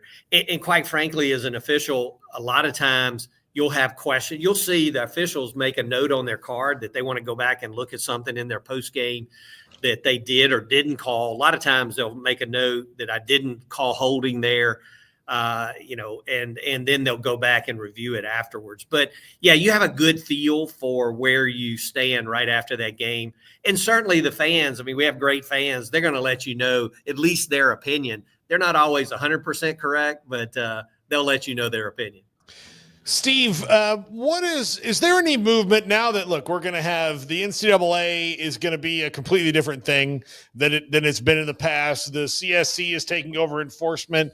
Is there any thought to centralizing officials to where you're not an SEC, a Pac-12, a Big 12, a Big 10 official? You're just an official and you're not associated with a conference. I've always found it found it kind of strange that different conferences, even though the rules are all the same across the board, can emphasize things maybe a little bit differently. It might just be, a little bit of spice on on something differently and not much, but it does seem strange to me that they're not all under the same umbrella in this modern era of college football. Yeah, and it's a great question because the conferences each have a coordinator and they do training. They spend a lot of money to get their officials and background checks, that whole component. But one of the things the CFO, the college football officiator, if you look at the shoulder, if you look at the shoulder patch on every official working a game, it says CFO on the little banner, and that's college football officiating. And the goal of the CFO is to ensure that we're using the same rule interpretations, the same mechanics in the game, and the same philosophies. We call them officiating standards now. And it's such a national game. We can't have the Pac-12 calling it one way and the Big 12 calling it a different way. And that's part of my role, is to ensure that we're all on the same page with the rule interpretation, mechanics, and officiating standards. So it's a challenge, and there's always a judgment issue involved in those, but we've really made great progress with that. So I think that's where we're trying to get to. Right now, we're not ready just to deputize every official as a CFO official and not have conference involvement in that. We're getting further in the CFP. We're going to do some things that, as far as responding to requests, will kind of be done from the CFO and the CFP to centralize it more. We've got now for all CFP games, the collaborative replay will be in a neutral site in Pittsburgh at DV Sports Office, which is our vendor in replay. So we're doing a lot of things to drive to exactly what you're talking about, but the goal is to make sure we're all on the same page how we officiate the game, and that's so critical. All right, so targeting obviously is a controversial one, and but what of the faking of injuries or the Lane Kiffin rule, however you want to call it? You didn't say that, I did. How do you know if somebody is hurt, and how can you guys try to keep this from slowing down the game? Well, so that's an area where we do have a rule change to impact that this year. And let me back up and say that we do not want our officials to try to make a judgment. Is that player really injured or not? That they're not medical doctors, and certainly in the heat of a game, making that determination is almost impossible. And we don't want them to. If there's any question of a player being injured, we want them to stop the clock. But what we're concerned about, and we see it a lot of times, the offense makes a big gain, and then, before the offense can get their next play off, they're hustling to the line, a defender falls down injured.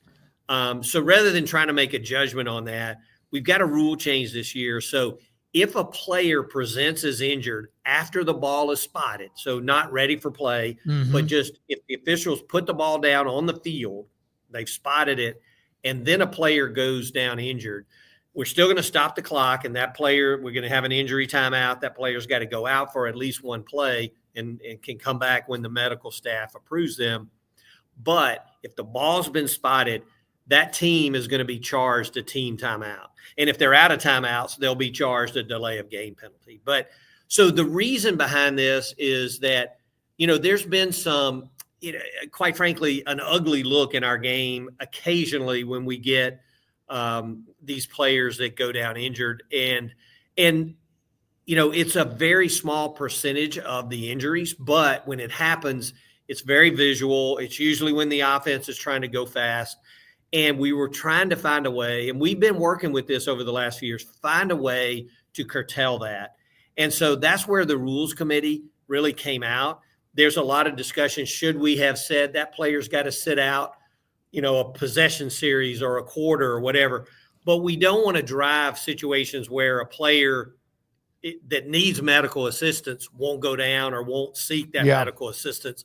And leaving them out longer may have created that situation for the player. So I think this will, coaches, you talk to coaches a lot.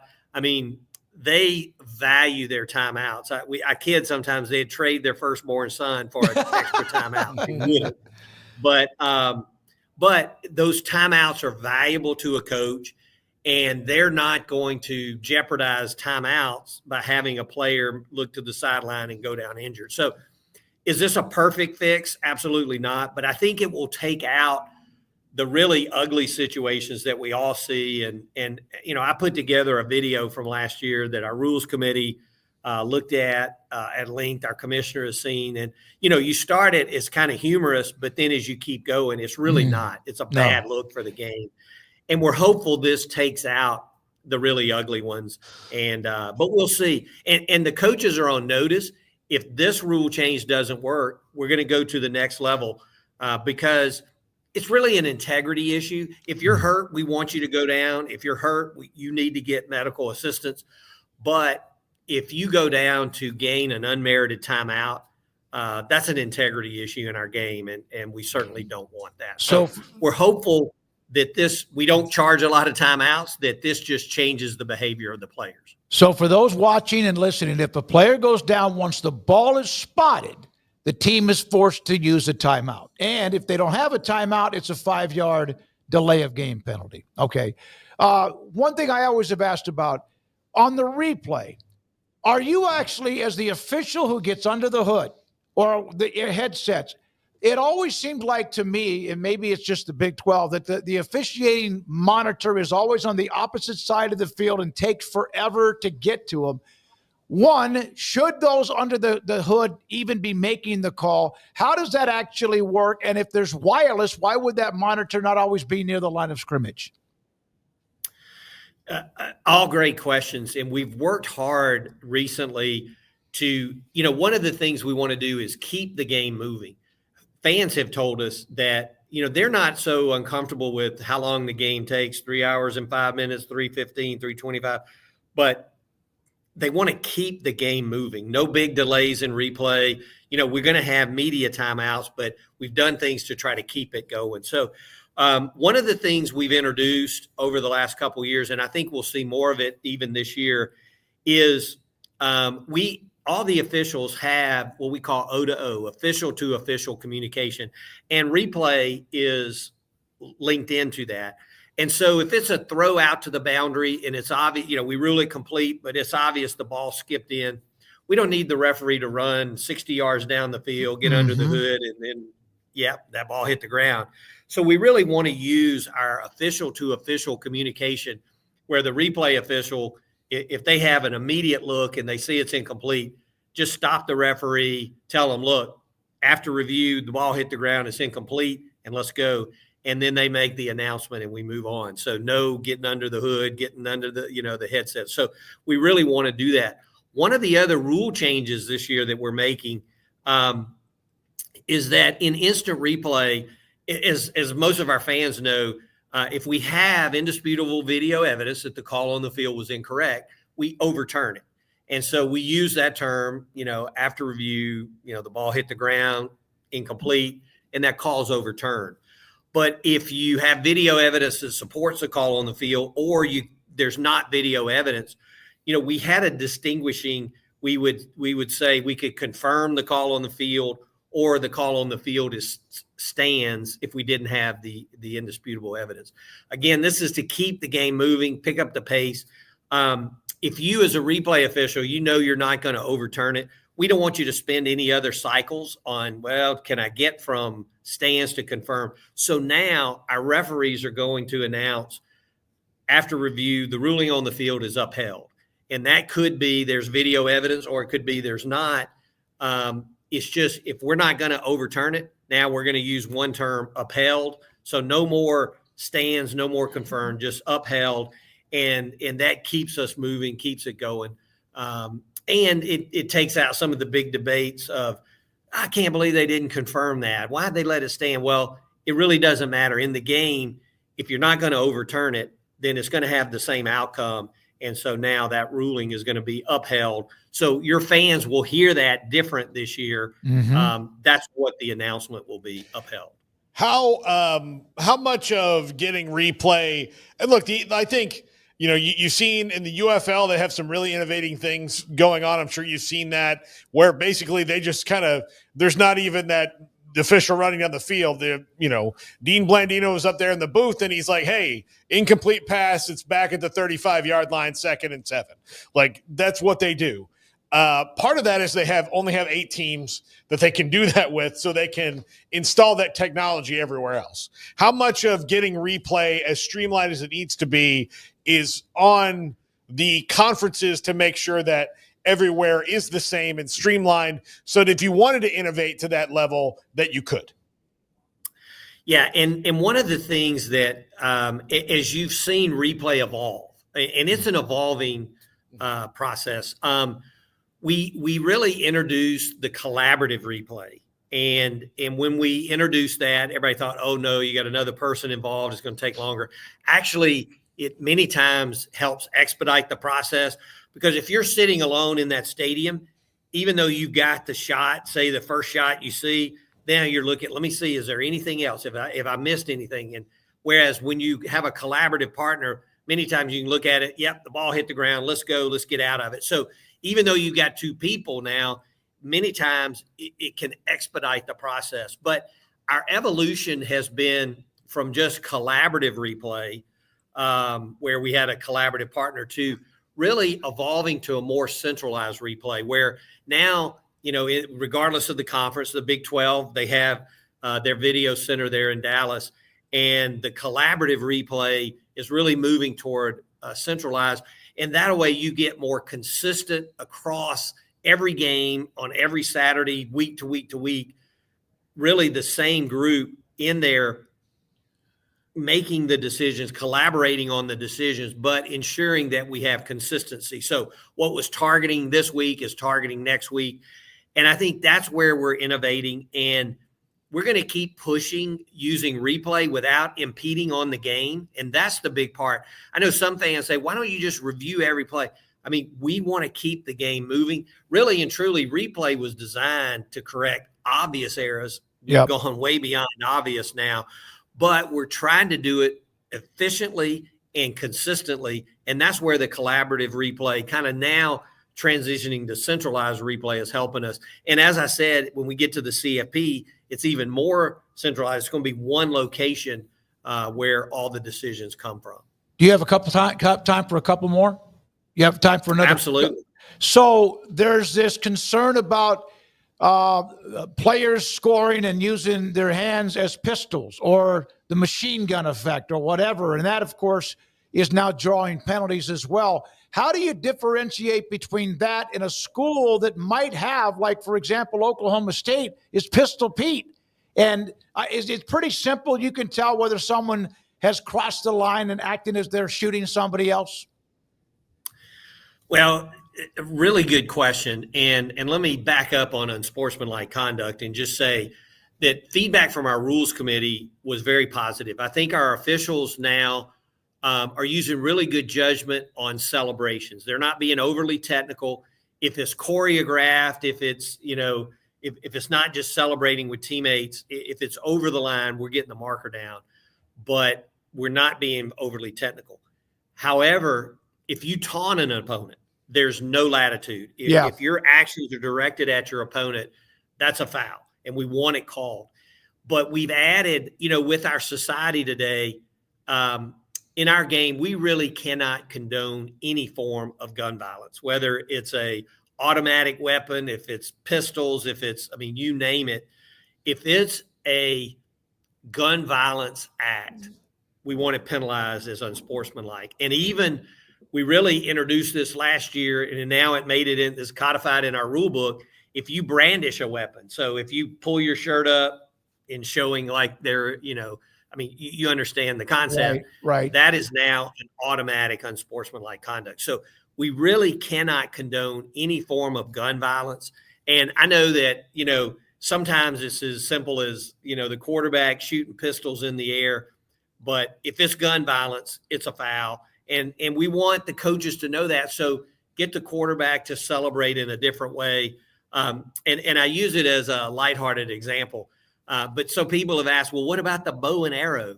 And so really the bow and arrow kind of works back into, are you taunting an opponent? So if you make a great play and you just kind of do a bow and arrow up in the air, we're just going to play through it unless it's extended and choreographed. But if you do that bow and arrow and draw it back and, point it at an opponent, taunt them in any way, it's a foul. But gun violence, there's no judgment. It's a foul, including brandishing a weapon. Everything else is still back in the judgment. Steve, this is an off-the-wall question, I think. What is the best way to argue with you if I'm a coach? The most effective way to see that maybe you might have missed something? Yeah. And, that the great thing about our game, and it's different than a lot of other games, if you're a coach and you stay in your team area, stay in the white, we'll let you say pretty much, you got to be, you can't go over the line with derogatory statements, but we'll let you have your say if you do it, from that team area. Now, once you get out onto the field and you're demonstrating or complaining about an officiating decision, that's when you put yourself at risk for an unsportsmanlike conduct. But that is so critical to our officials, is great communications on the sideline. We're not like basketball or whatever. We're a little more away from the crowd. They're not knowing what we talk about. So sometimes we'll take a little more language probably than we should. But we let the coach have their say, and we want to communicate with them, what we saw, or if I'll get you the information, coach, or, and then sometimes you've got to just end it. The coach is not going to back away. And so I talk about to our officials, you've got to have your winning words. You can't throw gasoline on the fire. You got to have your winning words. For me, when a coach just wouldn't relent, I could look at him and say, Coach, if it happened that way, you're right. We missed that call. We didn't see it that way, but we'll evaluate it post game. And then what can you say after that? And so we'll give them their say if they stay in the white and kind of follow decorum, and probably take a little more than we should. But it's when they come out on the field to play and then they're demonstrative that we're going to put the marker down. Yeah, when they show you up, no matter what their reasons might be. Steve, thank you very much. I thought it would be a good time with the weekend about to start. Again, part of the National Football Foundation with Phil Marwill and what he does as well. Appreciate you so much for what you do. And also, it's probably the most thankless job you could have is being a football or any kind of an official or referee, in my opinion. So at least in sports terms. So thanks for what you do and appreciate it. Well, it's our pleasure, and I appreciate your fans, and we just ask them to, support their local officials and, give them a break if they can. Yeah, especially Pop Warner, high school, junior high, we need them. No question, there's a shortage of them, and so thank you very much, Steve. Appreciate your time. My pleasure. All right. Here are a couple more. Craig, you're going to have plenty of time for Off the Radar because there's no guest in the 5, but a couple of other just small other rules that you may be interested in. Any defensive player, a yard from the line of scrimmage, stationary or not, may not make quick and abrupt or exaggerated actions that simulate action at the snap in obvious attempt to make the offense commit a penalty. Used to be you had to cross that line, remember? Well, they've been calling it disconcerting. Yep. Which I've always liked. Simulate, of course, to snap. You can't do that. I've liked that term, disconcerting. It's like, is it illegal? Well, yes, and it's also very disconcerting. The defense may not have more than 11 players ever on the field when the ball is snapped. If that happens, of course, a 5-yard penalty. If that occurs after the 2-minute warning, timeout on either half, the offense will have the option to reset the game clock back to when the displayed snap occurred, or get the clock starting on the next snap. Coach-to-player communications through the helmet will be allowed. Now in the FCS, the football championship subdivision, a player attempting to recover a loose ball is added to the list of defenseless players, which has not been the case before if they're trying to crawl over to pick up a fumble or recover a fumble or the ball is loose. When we come back, thanks again to Steve Shaw for that. Appreciate your time. This is Craig Smoak's Off the Radar, next on 365 Sports. Marco's Pizza, Bob Mock, 5 locations in Waco, fastest growing pizza brand in America. 5 locations in Waco at Robinson, Woodway, China Spring, Hewitt, and also in Belle Meade. That's the one that delivers to us here at our studio just west of I-35. Fantastic pizza. I love the thin crust, all meat. The Italian sausage they use now is different than what they used before because it used to have little chunks like you have a beef. I don't know what they call it. It's fantastic. It's really, really good. But they have sandwiches, salads, and soft drinks and more if you want that. Wings too. You get on Marcos.com and order. Go pick it up. They'll deliver it. Marcos Pizza. Pizza lovers get it. In our logo and advertising, we say we are people that you can count on. What does that mean? It starts with providing a quality vehicle and quality service at a fair price. But it also means we do what we say we will do, and we treat people fairly with respect. It starts by hiring great people, good local folks who work hard with a caring attitude. Our employees are the real reason we are people that you can count on. Put us to the test and see for yourself that at Richard Carr Motors, we are people you can count on. Parenting is full of surprises. You never know what to expect. So after our son was born, I called my Texas Farm Bureau insurance agent to set up a life insurance policy in case something happened to me. Sawyer is now 2. And we'll soon have a sister. There's no one else I would trust with protecting my family. Stop by and see our agents at one of our 3 McLennan County locations. Coverage and discounts are subject to qualifications and policy terms and may vary by situation. Developed by Startup Waco, a nonprofit organization, GXG is a program designed to support the entrepreneurial development of Baylor University student athletes through NIL activations. The program helps student athletes maximize their platforms and offers a comprehensive support system for them to create and grow new businesses that not only benefit themselves, but also uplift the local economy. Fans who wish to support student athletes can donate to GXG via the GXG NIL Fund, BaylorBears.com/GXG. Contributions to support NIL activations through GXG can be made at BaylorBears.com/GXG. For more information, follow @GXG_GreenXGold on social media and visit the official website www.gxg.startupwaco.com. GXG, empowering student athlete entrepreneurship and uplifting the local economy through NIL activations.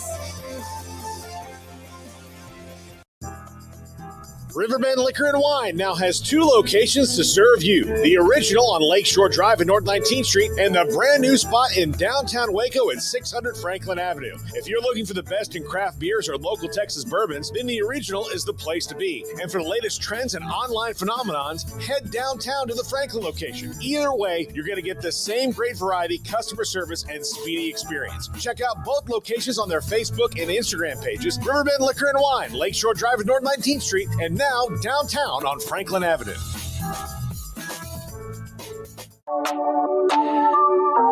This is Craig Smoak's Off the Radar, presented by Alliance Bank.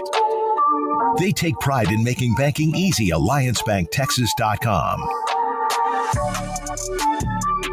Welcome back in, everybody. Time for Off the Radar Tuesdays, Thursdays at around 4:45. Take a look at a grab bag of stories. And if we were putting a title on this one, if I did that sort of thing, like you do like an episode of a TV show or podcast, this is about as close as I think I could possibly get to wanting to name and having a reason to name this episode The Jizzle, the Fizzle, and the Sizzle. Okay. So hear me out here. The jizzle part of this is the news that has come down in the last hour, which is not great news for Cincinnati basketball and Wes Miller, although it is their choice apparently. But Jizzle James, who we know is not only a really good player for Cincinnati, but also the son of Edgerrin James, former NFL running back. We know the deal there. Well, there have been some scuttlebutt that Jizzle James was not on the team like in the last few weeks. And then he had made a post relatively recently that said, or it had him in like Cincinnati gear and posing, and it was basically a moment where it felt like that sort of rumor mill gossip had been debunked. Hey, he's going to be at Cincinnati, right? So there was some drama definitely going on, a little bit of back and forth. Well, now there's an outcome, and Jizzle James has been dismissed from Cincinnati men's basketball by head coach Wes Miller, the junior point guard, no longer with the team due to a personal matter. He had not been with the team for over a month. Jizzle James has been dealing this, according to Wes Miller's statement right here. Jizzle James has been dealing with personal issues throughout summer. We removed him from the team last month. He is currently not a member of our basketball program, as this is a personal matter. I have no further comment at this time. Now, his agent, it's where we are now. I just got to get used to it, but just it feels weird still. His agent, Noah, I don't even care what the agent's name is. His agent, Noah, is said, I guess he had posted some screenshots Jizzle James had of a conversation with said agent from the early morning hours of July 25th, seemingly relaying, according to Bearcat Journal, that he no longer wanted to play for the Bearcats. He also posted screenshots of an argument with a teammate on August 18th. So like I said, there was some stuff that was sort of swirling, but now it's official. He's been dismissed, according to head coach Wes Miller. Averaged 12.7 points, 3 boards, 3.5 assists a game last year amongst his various other statistics. And so, yeah, that's an interesting little well, it's not interesting. It's a really sorry curveball to be thrown if you're a Cincinnati fan, but it's also a bit of a blow for the league looking at next year, and I guess we'll see where he ends up. But, yeah, Jizzle James no longer with Cincinnati basketball. Saw him when he played at Baylor. Very good player. Of course, Skillings is now at the Baylor on the Baylor. They're a good team, and he was you could tell he had all the skills, no doubt. I played high school football against his dad. Yeah, I remember that. Yeah. He's from Immokalee. You tackled him out of bounds? Technically, yes. Yeah. I mean, in the stat sheet, or is that's even what the it word says. tackle allowed when you say? I mean, I will just say you would say Paul Catalina on the stop, although I think he had to go out of bounds just so he didn't tear his ACL stepping on me. Yeah, probably. Yeah, I mean that's basically what happened. But I just whatever, depending on whatever the personal issues are, because it could be pretty severe, and so I've reached out to one of our Cincinnati people and seeing what happened there. Yeah, so. I got to thank Steve Shook for sending me a note. Craig, you had it, but sending me a note about that too, just in case we didn't see it. So that's a blow for Cincy looking at next year, and we'll see how they go about. I mean, I was going to say at least there's a little bit of time, but is there? There's really not any time to kind of go and do anything about that now, is there? So boy, oh boy, hate that for Cincinnati fans. I really do.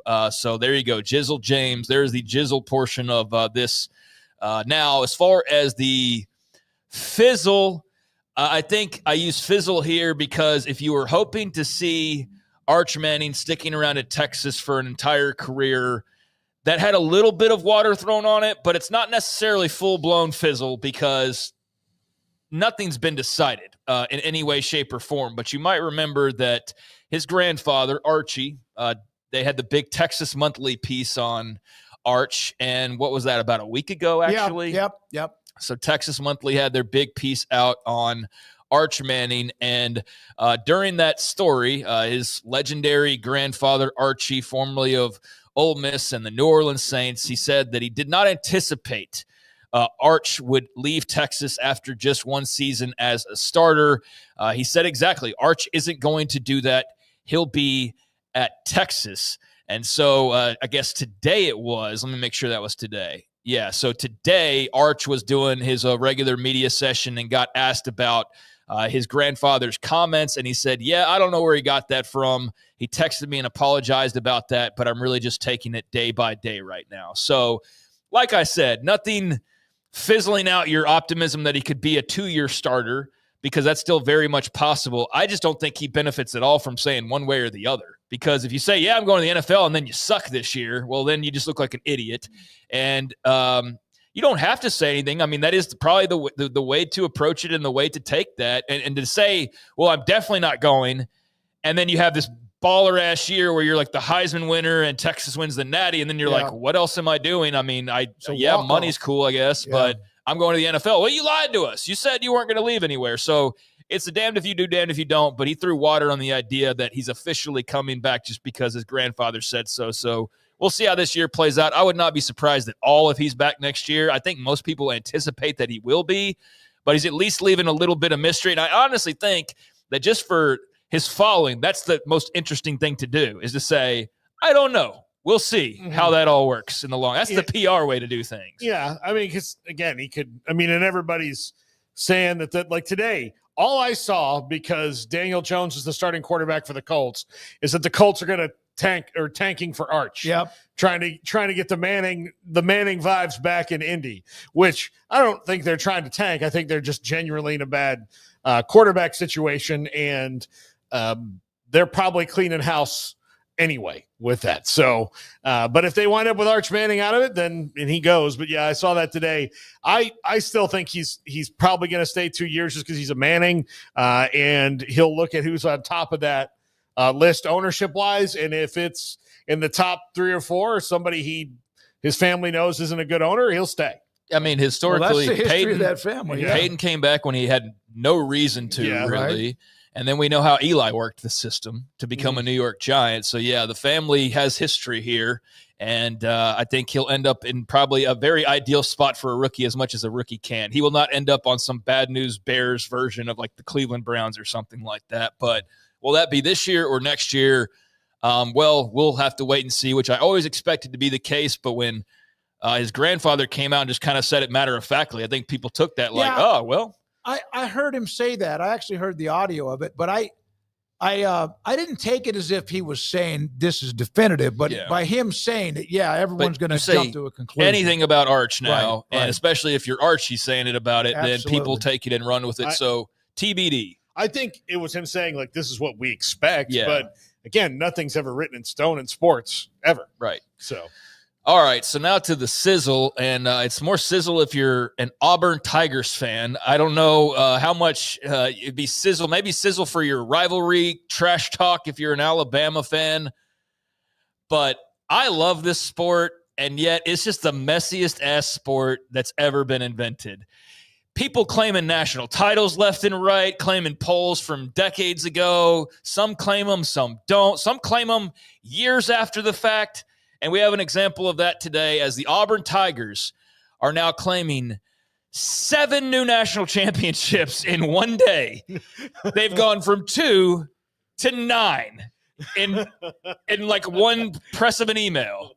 I saw the story earlier today from Justin Hawkinson of Auburn Sports. And he says, and he's a very, I guess, well-respected Auburn reporter, and I would assume a fan as well. I don't want to speculate, but I assume, especially when it says Auburn football, italics, finally will claim 9.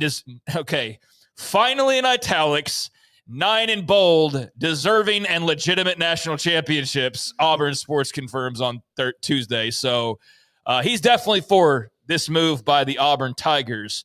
So here's the deal. Their athletic director, John Cohen, released a statement and an explanation. He said, for too long, Auburn has chosen a humble approach to our program's storied history, choosing to recognize only AP national championships.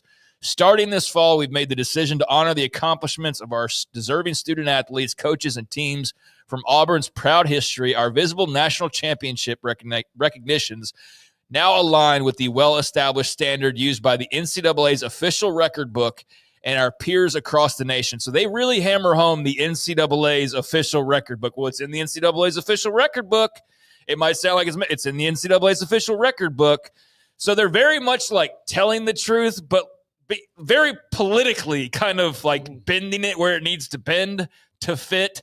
But they're right. Like, it's in the NCAA's official record book, but it's a matter of how much stock you put into these national championships. So they had 2 AP titles, 1957 and 2010. They had 3 more that were in the media guide, but they didn't have them on the stadium. And that was in 1913, 1983, and 1993. So if they added those 3, you can at least say, well, they've been in the media guide. We've got 5 now. But that's not enough. Let me just tell you, the F they won it in 1993. Oh, I know. We'll get to that. We will get to that. Could you win national championships on probation by the NCAA? Apparently you can, because you can just claim them. And Florida State beat Nebraska to win it for both. Yeah. So their national titles, so they had the 3 that were in the media guide, the 2 that were recognized already. So that's 5, but now they're adding 4 more on top of that. Mm-hmm. So in one day, they've added 7 official national championships to their count, which is just crazy. So the new titles, 1910, 1913, 1910's a new one, 1914's a new one, 1958's a new one, 2004 is a brand new one. So here's the list of these national titles. You want to hear them? Yeah, no, yeah. Okay, so the 1910 is a new one. The Maxwell rating and the college football rating. The Maxwell rating in 1910, okay, and the Maxwell or the college football rankings by Kyle Matschke are what they are saying gave them a national title in 1910. Yeah, Kyle Matschke. Yeah. Well known. He might have been Tony Barnhart. You're going to learn here over the course of this next 5 or so minutes that there's like 20 different people apparently that crown national champions, including Kyle Matschke. And all that According to me, Kyle Matschke, the New York Times, I shall say, I declare. So in 1913, they had already claimed that was in the NCAA football record book, but also the Billingsley margin of victory. It's an index. It's kind of like one of those. Yeah. Yep. So we've got the Maxwell, the Kyle Matschke college football rankings, the NCAA football record book, the Billingsley margin of victory. Well, how about in 1914, another new title, James Howell's power rating system. Yep. So that's a new one. 1957, they already had. That was the AP and the NCAA football record book. So no argument there. 1958, that's another new one. The Montgomery Full Season Championship by David Montgomery is where they pulled this one from. So 1958, now another new way to crown a national champion. 1983 was already established. They had they had NCAA football record book, New York Times, and various others, but Billingsley, FACT, fact, all capitals, Football Research, Sagarin, they claim all those. 1993, the National Championship Foundation and NCAA football record book. Now, that's what it lists here. Then in 2004, they are claiming several said they were the national champion, including Darryl Perry and GBE college football ratings. I don't think I've ever heard of either one of those, but that's all right. And then claiming 2010, which obviously there's no argument whatsoever to be had there. The AP, the BCS, the NCAA football record book. This aligning and the timing probably not coincidental with the Cam Newton news yesterday. Like now we're throwing out all this preseason, like here's our new natties, here's Cam's retirement, jersey retirement, all of that. So this has been something they've apparently been talking about for a really long time. Jay Jacobs, who was the athletic director previously, had been on the record talking about them potentially recognizing some national titles. And he said back then, according to Hawkinson's story, that it's not about taking anything from anybody else. It's not about saying you aren't the champion and we are. It's about appropriately recognizing those teams that were rewarded by a credible poll. They were a champion, so why shouldn't we have a flag or banner in our stadium like other schools are doing? So,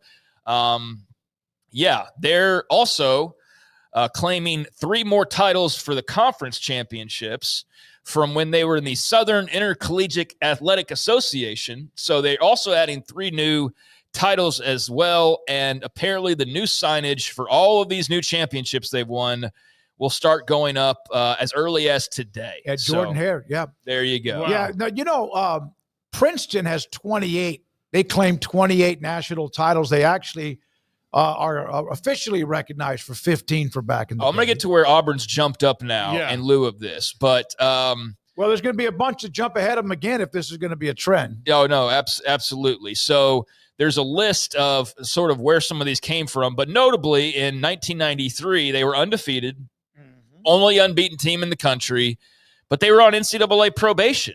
So they didn't even play on television, and they couldn't play in the postseason. So they were undefeated. Michigan, are you listening?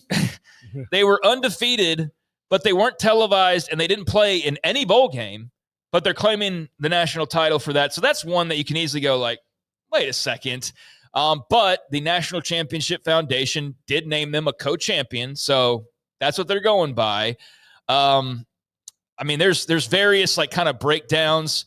The 1983 one, they finished 11-1. It gets into all the minutia of it, and so again, you can kind of get into 3 was Miami's first one, right?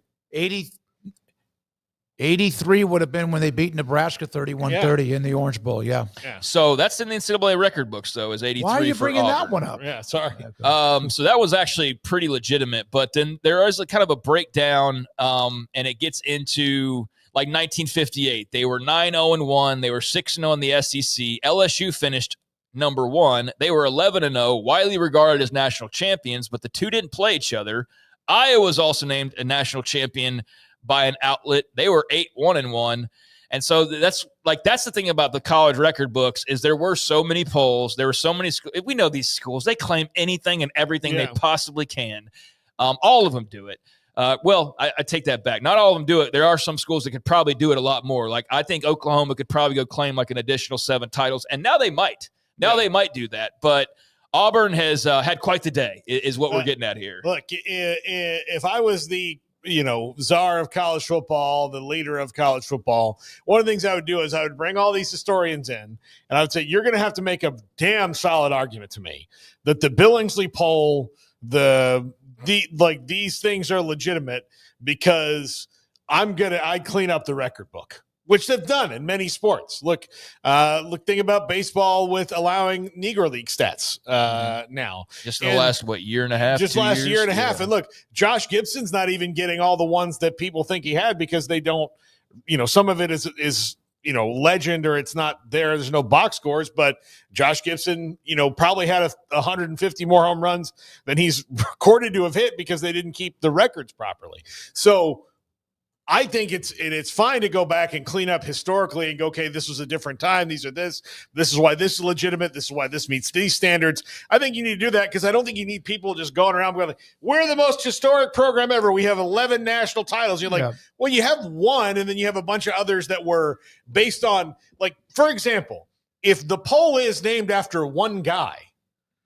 Hey, what about John Associated? I don't know why you're picking on the Associated Press. I mean, the guy was John Associated. But I mean, if it's the Ted Billingsley poll, well, okay, great. Ted Billingsley thought you were. Those were, but there's a lot of other people. Yeah, other people didn't think you were. The Dunkel Index. There's some of that. Okay, for example, I saw someone bring this up. For example, in the '60s, and I don't know when this ended. One of the two polls, and I don't know if it was the AP or the UPI, they awarded a team a national championship before the bowl season. It was legitimate. Like, for example, 1970 UT was, they had won the year before. They won one of the national titles, lost their bowl game, and Nebraska went undefeated or maybe had a tie, and they won the other part of it after the bowl game. So there were some of those splits. OU, 1950 was 10-0, but then lost in their bowl game. But they won the first national title because at the time, that was before bowl games and results would count with some of the polls. But to me, if it's not the AP or the UPR, which now is, of course, the coaches poll, et cetera, it's not one you should claim. You should. Nebraska has 5 national titles that they don't claim, but they were ranked number 1 in 5 different indexes, 5 consecutive years. Some of those years they won their bowl game, but it doesn't count. It does not count. And Auburn, 04, they should bitch and moan about not being a part of that playoff game, that championship game. That was when USC beat the hell out of Oklahoma like 55-19. But they weren't. But they weren't. They weren't. But you know what, though? Penn State's had a couple of years they were undefeated. They didn't get the national title. There's a lot of things to this that is interesting. I do hate the messiness of somebody who's I live in a gray world. Like I very much, but I do like things to be kind of nice and tidy where they can be. This is the opposite of that. This is just like claiming stuff, and everybody's got different interpretations. So, for example, it made me wonder about in Oklahoma because I'm going to give you the all-time list now that's been updated. We know A&M's retroactively claimed titles. We know others have done it. And they took hell for that, too. They took a lot of hell for claiming way less than what Auburn's claiming. Now, maybe they had less to claim is also part of it. But now what I think this leads to is, if you're Oklahoma, why don't you go claim like the other 7 that you could go claim? Now you've won 14 national titles. And so that's what I wonder if it leads to that, because Oklahoma has 7. It says in a quick Google search, additionally, they've been recognized in various polls and national champions for other years, such as 1915, 49, 53, 57, 67, 73, 78, 03, 08. So 73 was when they were on probation. But they couldn't. But now go claim it. I mean, I don't want them to. I want them to keep it like tidy, like it's AP or it's like very officially official. I don't want like John's List, Craigslist they made you a national title. But I wonder if most won't go do that. So here in about 5 years, the top 10 all-time national champion winners will be like SEC teams or Big Ten teams with 25 titles 24 titles, Skip McGinty's Right. College Football Index, 365 Sports National Championship 1966's Yeah. most definitive Now, college football guide. Yes, exactly. Now, one thing this does make me think is not only, okay, well, what would that put Auburn, which I'll get to in a second, but UCF's national championship is damn real now. Hey, it's damn real. Why not? Somebody mentioned that, maybe retired. They never thought it wasn't. No, they didn't. Everybody else did. but- Alabama has 18, they say, and unclaimed 5. Yeah, Alabama has unclaimed titles. Oklahoma has unclaimed titles. I'd imagine most everybody has unclaimed titles, or not most everybody, but a lot of those teams, those types of teams especially, have unclaimed titles. So, yeah, now that they go back and change their record books, at this point, Oklahoma's not done that. Alabama's stuck to the status quo, I believe. They could go claim probably another 10 or so, but yeah, we'll see if there's like a chain reaction, because now all of a sudden Auburn jumps up the list immensely, as you might imagine, when you've added 7 national championships in one fell swoop. Auburn's putting up the news this week. Oh, you're right. So first of all, UCF, real title, as far as I'm concerned. If you can do it like that, then hey. But here's the list now. Princeton, most claimed national championships, still on top of the list with 28. Yale with 27. We all know those were at the beginning of college football. Now, as far as modern day, if you will, Alabama is on top with 18. Michigan claims 12 titles. Notre Dame and Southern Cal claim 11 titles apiece. Ohio State, Pitt, and now Auburn claim national titles. So yesterday, Auburn wasn't even on the list. They were like tied for 37th or whatever it would have been with 2 titles. Now they're tied with Ohio freaking State for most national titles. I gotta wait. You keep going. But also with Pitt, who won a lot of those titles were early on. Then 7, you've got Oklahoma, Minnesota, Penn, and Harvard. And then I'll stop here. This was a list from, who was this from? Wikipedia. And then the list I saw from On3, because at a certain point there's a cutoff, and this might be 1, 2, 3, 4, 5. So it's close to a little over 10. At 6, you've got Tennessee and Michigan State. So that is the listing there as of now. So Auburn went from, again, behind Nebraska, Texas. Nebraska has 5 legitimate national championships. Texas has 4? Yes, Texas has 4. Not the Billingsley, Dunkel, whoever else. Right. Yeah. So those 2 teams are just the 2 teams off the top of my head that I can think of that had a lead, and now they are like a handful behind Auburn overnight. Super Chat, retired stockbroker. Thank you. The Dragon doesn't lie. He just spews facts. I found this to be just so college football. So like, this is what this sport is. Ohio State, how many does it say they have? Claim national titles, they have 9. 9, and they have unclaimed 8. So they could double. Yeah. Here's the thing. And that includes last year, of course. Are you a cool program or are you not? And the cool programs don't need to go and beat their chest and tell everybody they were the national champions, because guess what? Everybody damn knows. Yeah, no, that's a good point, Paul. Okay. No, Alabama's got like 20 something that they count the unclaimed. Yeah. If you're swinging a big stick, people know. Okay. Right. But if you feel the need to go out and say that you have all these national titles, it's a little embarrassing. So, I think it's a little bit embarrassing. I think if you're an Auburn fan, you're so in Auburn head that you're like, this is awesome. Like, yeah, look at now you're going to go buy like the new shirt they're going to produce that says 9-time national champions on it, and you're going to brag about it and act as though you didn't recognize those your entire life up until now. Maybe you did. Now, I will give Auburn the benefit of the doubt as it goes here. 2 titles, absolutely. There's no arguing that. If there were 3 in their media guide this entire time, but they weren't claiming those, I could even see you doing that, because at least you've been talking about them. But then to go add like another 4 on top out of freaking nowhere is absolute garbage. Like that is BS. That is very much of you pumping up your numbers artificially. And so, yeah, if everybody wanted to, they could knock their ass right back down the list, because Bama could go add another 7 to 10. Oklahoma could go add another 7 to 10. And Texas could probably add enough to jump back over Auburn or Nebraska. But it's just funny, man. I can't wait for the signs at game day, if there's an Auburn game or whatever. God. Auburn Tigers 2021 Best Picture winner. Yeah. So Will Vandervoort, who covers college football, he goes, my question about Auburn in 1958 was LSU was 11-0 and ranked number 1 in both the coaches and AP poll. I mentioned that earlier. Oh, okay. Yeah. Auburn was 9-0-1. Okay. They were 9-0-1. They were fourth. 6-0 in the SEC, but LSU was number 1, And won the 11-0. SEC, and Auburn was in the same conference. Yep. Yeah. But then, that's where you get into that, as I mentioned, I think this guy's a fan because then you get into the explanations for why these titles count. So, that, for example, of note, Auburn's defense led the SEC and the nation in yards per game allowed, and the offense led the SEC in total yards per game. As though that somehow makes you able to claim a national championship. But it's at least, I guess, providing some insight into that year.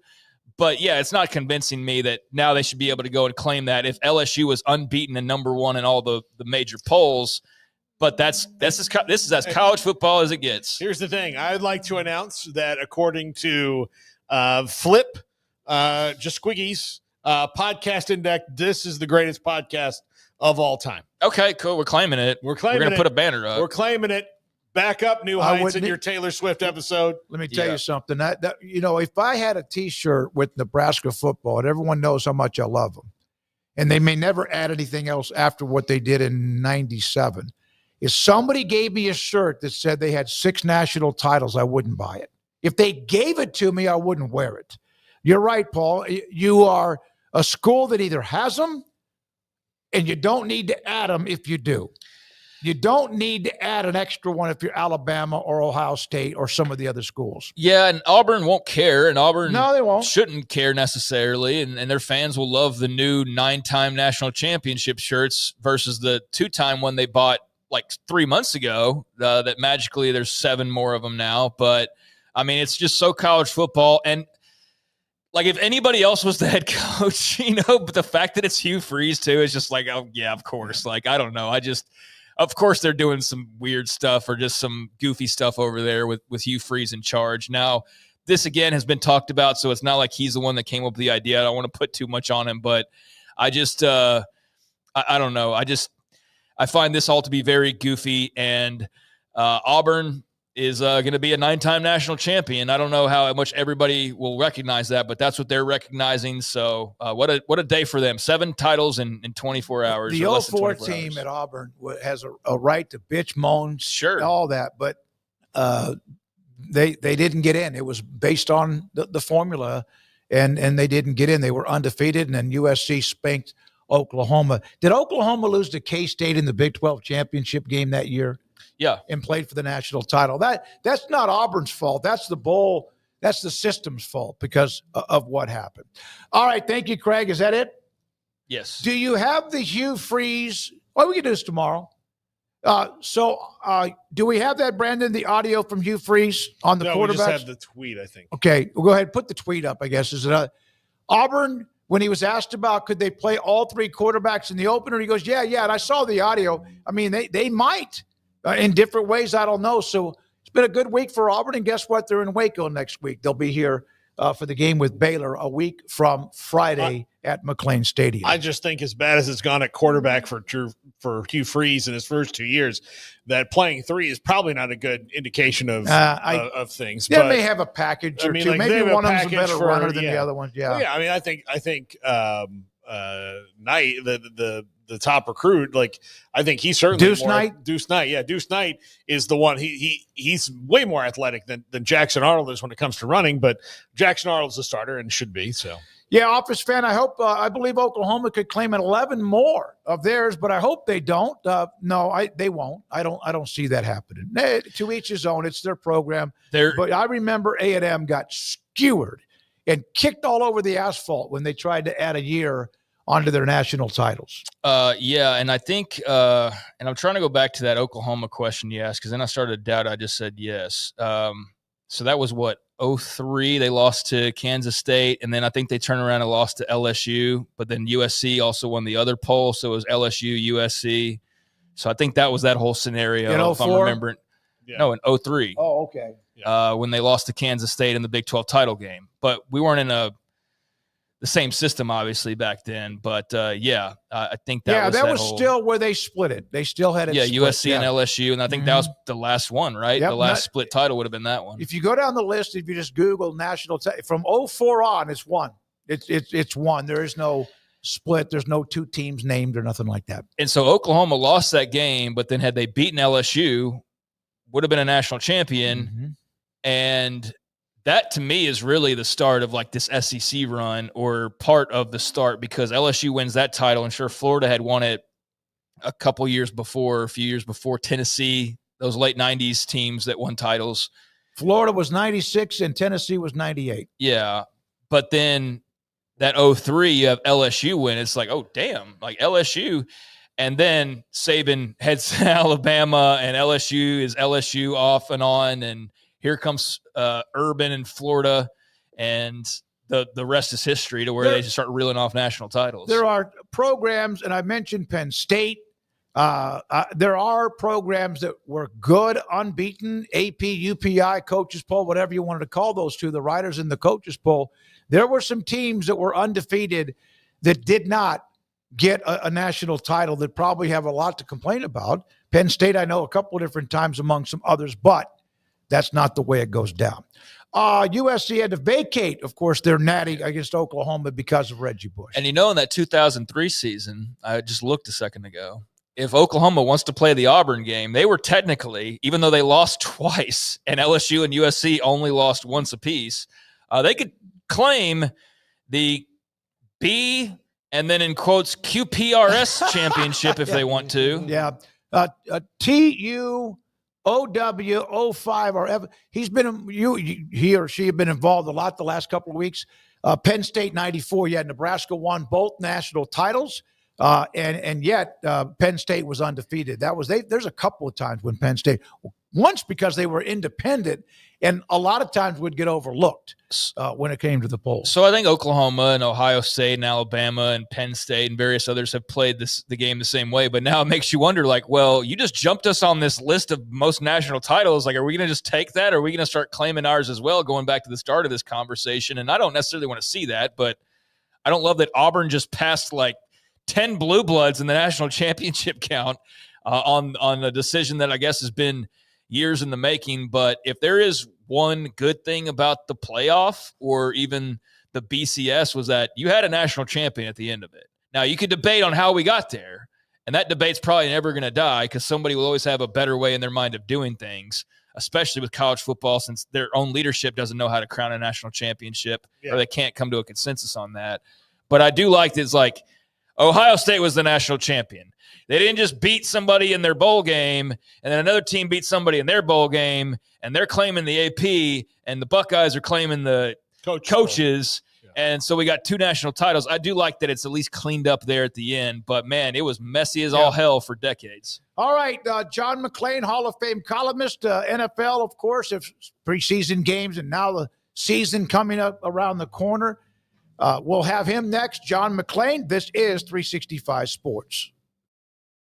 At Sturdy Steel, we build more than grandstands and press boxes. We build the spaces where communities come together. Based in Texas and serving communities nationwide, we're proud of our reputation for dependable, high-quality work and strong client relationships that stand the test of time. From concept to installation, our team of skilled drafters, welders, and installers takes pride in delivering seating solutions designed to last. With a focus on dependability, transparency, and service, we are here to make the unique needs of architects, contractors, schools, and venues across the country. We ensure every project is seamless, sturdy, and ready for generations of fans to enjoy. That's Sturdy Steel.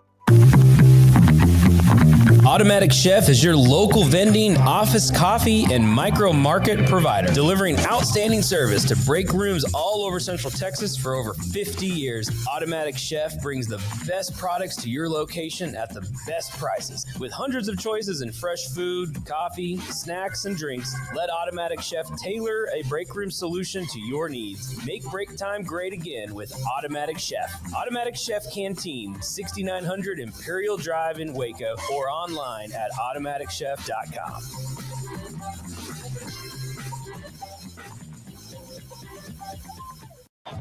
Baylor alumni are more than 160,000 strong. When we all join hands to support our university, we don't just move the needle, we move mountains. Working together, we create life-changing opportunities for students on the field, in the classroom, in the laboratory, and in life for generations to come. So get connected, get involved. Learn how at baylor.edu/alumni. There are 26 letters in the alphabet, over 600,000 words in the dictionary, and just 3 of them said together can change everything. Let's order pizza. Those 3 words lead to dough made from scratch and 3 fresh signature cheeses that blanket golden crust in a heavenly melt on Marco's Pizza that'll blow your mind. So visit marcos.com to order and stop by Marco's Pizza in Belmead, China Spring, Woodway, and in Robinson. Marco's. Pizza lovers get it.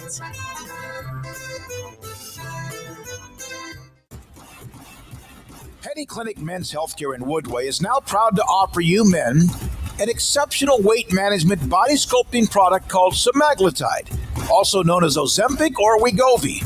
Semaglutide is an FDA-approved weight management medication. Once-a-week injections of this powerful medication offers an average body fat weight loss of 20% within the first year of treatment. In addition to body sculpting, semaglutide also normalizes blood sugars and has the clinical research proof of reducing blood pressure, cholesterol, stroke, and heart attack risk. If you're like most men and you have stubborn fat that will just not respond to typical diets and exercise, then help is finally here. Semaglutide, affordable, highly effective. Google search Penny Clinic Waco and reach out to the Penny Clinic team today for a free consultation with Dr. Petty to see if semaglutide is right for you.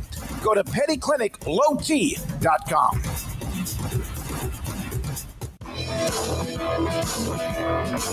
This is 365 Sports. Enjoying the show?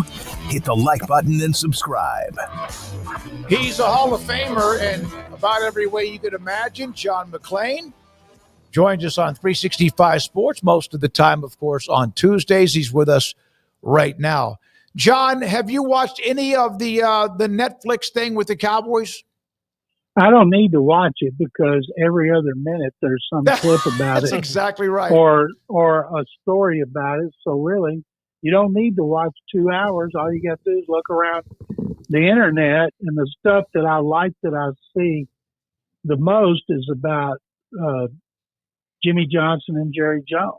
And I think from everything I read, that's kind of an overriding factor about it. I'll never forget when Jimmy was being inducted in the Texas Sports Hall of Fame, and we were there, and he made a joke about Jerry not being there because it was such a long trip from Dallas to Waco. And then he mentioned something about the Herschel Walker trade. And as Jimmy said, every time, just look at his contract. It was in his contract that he had final say on personnel. And at one point, when they first started and they were 1-15, Jerry spent all his time in his office working on the old deals. And then when they started to win, Jerry told him one time, "Man, I want to be down there on the sideline with you. That's where it's so much fun. That's where all the action is." And Jimmy knew he's in trouble. Yeah. And so Jerry wanted to do more and more. And people say if they'd stayed together, no telling how many Super Bowls they could have won. And that's true. But you have to remember, guys want to win and then they want to get paid. And the salary cap was implemented in 93, and they were losing players. They lost quite a few players. And it was inevitable that Jimmy Johnson would have lost quite a few of his talented players that would have made it more difficult. And but we'll never know. It'll be one of pro football's great questions throughout history. How many Super Bowls could Jerry Jones and Jimmy Johnson won together if they'd been able to coexist longer? Well, I mean, look, the question about the salary cap and free agency and things changing is a legitimate one for the both of them. But I mean, to this day, Jerry hasn't figured it out. So as much as I would love to believe as a lifelong Cowboys fan, John, that they would have won 7, I mean, Jerry is still, to this day, Jerry and Steven don't know how the salary cap works. Yeah. Excuse me a second. I thought about this once. I asked some Pittsburgh people, and I asked some Green Bay people and Miami people, who would those great coaches, Chuck Noll, Vince Lombardi, Don Shula, if they played in a salary cap era, for example, Pittsburgh, he wouldn't have been able to keep Lynn Swann and John Stallworth. Which one would he have kept?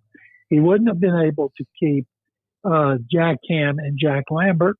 Which one would he have kept? Mel Blount and Donnie Shell. Those are all guys who are in the Pro Football Hall of Fame. And you have to make decisions like that. You think about those dynasties, they had their players back every year if they wanted them back. And the players didn't have anything they could do about it. And so I often wondered if Jimmy had stayed there, the big three would have stayed there, of course, because they were the heart and soul of the franchise. But some tough decisions would have had to be made at other positions. No question. I would say, I would rank them that Jimmy, because he was so good at the draft and finding guys in the late rounds that turned out to be stars, and Don Shula because he was so good. They're both the better ones at personnel, at least at identifying talent. I mean, I don't want to slander Lombardi, but you're about to, I'm telling you, I'm coming over this chair. Exactly. But I mean, just at identifying those guys, maybe so. But man, it's still really tough because they built this on a completely different thing. And then you have the Joe Gibbs winning 3 Super Bowls with 3 different quarterbacks, right? I mean, that's why they all won. He probably would have been the one though, because he's got a keener eye. Yeah. Something else about those coaches that I've always thought was fascinating is the ones that had final say, and the great ones always did. Tom Landry, he had final say. Vince Lombardi. Joe Gibbs had final say. Bud Grant. Today, some of them do. All the good ones do. Andy Reid, final say. Kyle Shanahan, they have it in their contracts, but some of them don't. But all those great dynasties from the old days like Shula, the coaches had all the power. And Jimmy Johnson didn't find those late picks himself. They told him his scouting department was great. I think Dick Mansparger was the head of scouting. Never got any attention. They'd say, "Hey, Jimmy, here's a guy named Lett. Check this guy Lett. Check this guy out here named Eric Williams and see what you think." So they're the ones that brought those players to him. And then he made the decision, did they fit with what we wanted? And Jimmy's a great personnel guy. I told Jimmy Johnson at a Wade Phillips roast in Port Arthur about 5 years ago, we sat next to each other at the head table, and I told him he's going to get in the Pro Football Hall of Fame. He didn't believe it. He said he didn't coach long enough, and what happened in Miami. I said, nobody even remembers you were in Miami. No. I said, I'll tell you why. Besides, you went in 2 Super Bowls. Barry Switzer won a Super Bowl with your players. But the fact is, you were a great personnel man in the vein of all the greatest head coaches who were great personnel men. I said, that's what gets you over the top. And then I didn't see him or talk to him, have any connection with him after he got put in the Hall of Fame, and surprised on his post-game show and started crying. But when we, on our documentary about high school football in Texas before integration, went to interview him in Key Largo, and as soon as he walked in, he came over to me and thanked me. He said, "Oh, John, I didn't know you were going to be here. Thank you." And the only reason was because I gave him hope and made him think, and there was no doubt in my mind that he would get in the Hall of Fame. Hell, just working for Jerry Jones and winning Super Bowls is enough to get you in the Hall of Fame.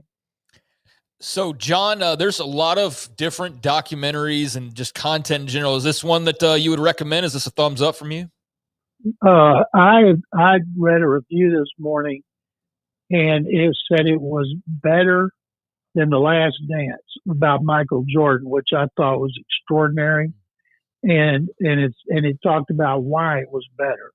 And I thought it was very interesting. In 23, people thought, boy, the Cowboys are going to win that home game against the Packers, and all they got to do is win one more. being their first championship game since 1887, and then they go in and they get creamed. And Jerry talks in there about how much that hurt, what it did to him, what it did to the franchise. And then they knew he was going to put in Jimmy into the Ring of Honor.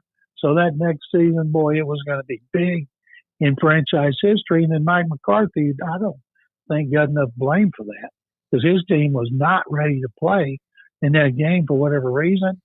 But, man, they had Netflix followed him around, and he gave them great access. And I think Jerry Jones, I was thinking about interesting characters in NFL history. To me, Vince Lombardi was one of the most interesting, and I'm not just talking about as a coach. Jerry Jones has got to be one of, if not the most interesting character in the history of professional sports in America.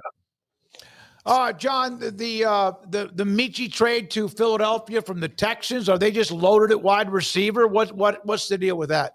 Well, they didn't want to have to cut him.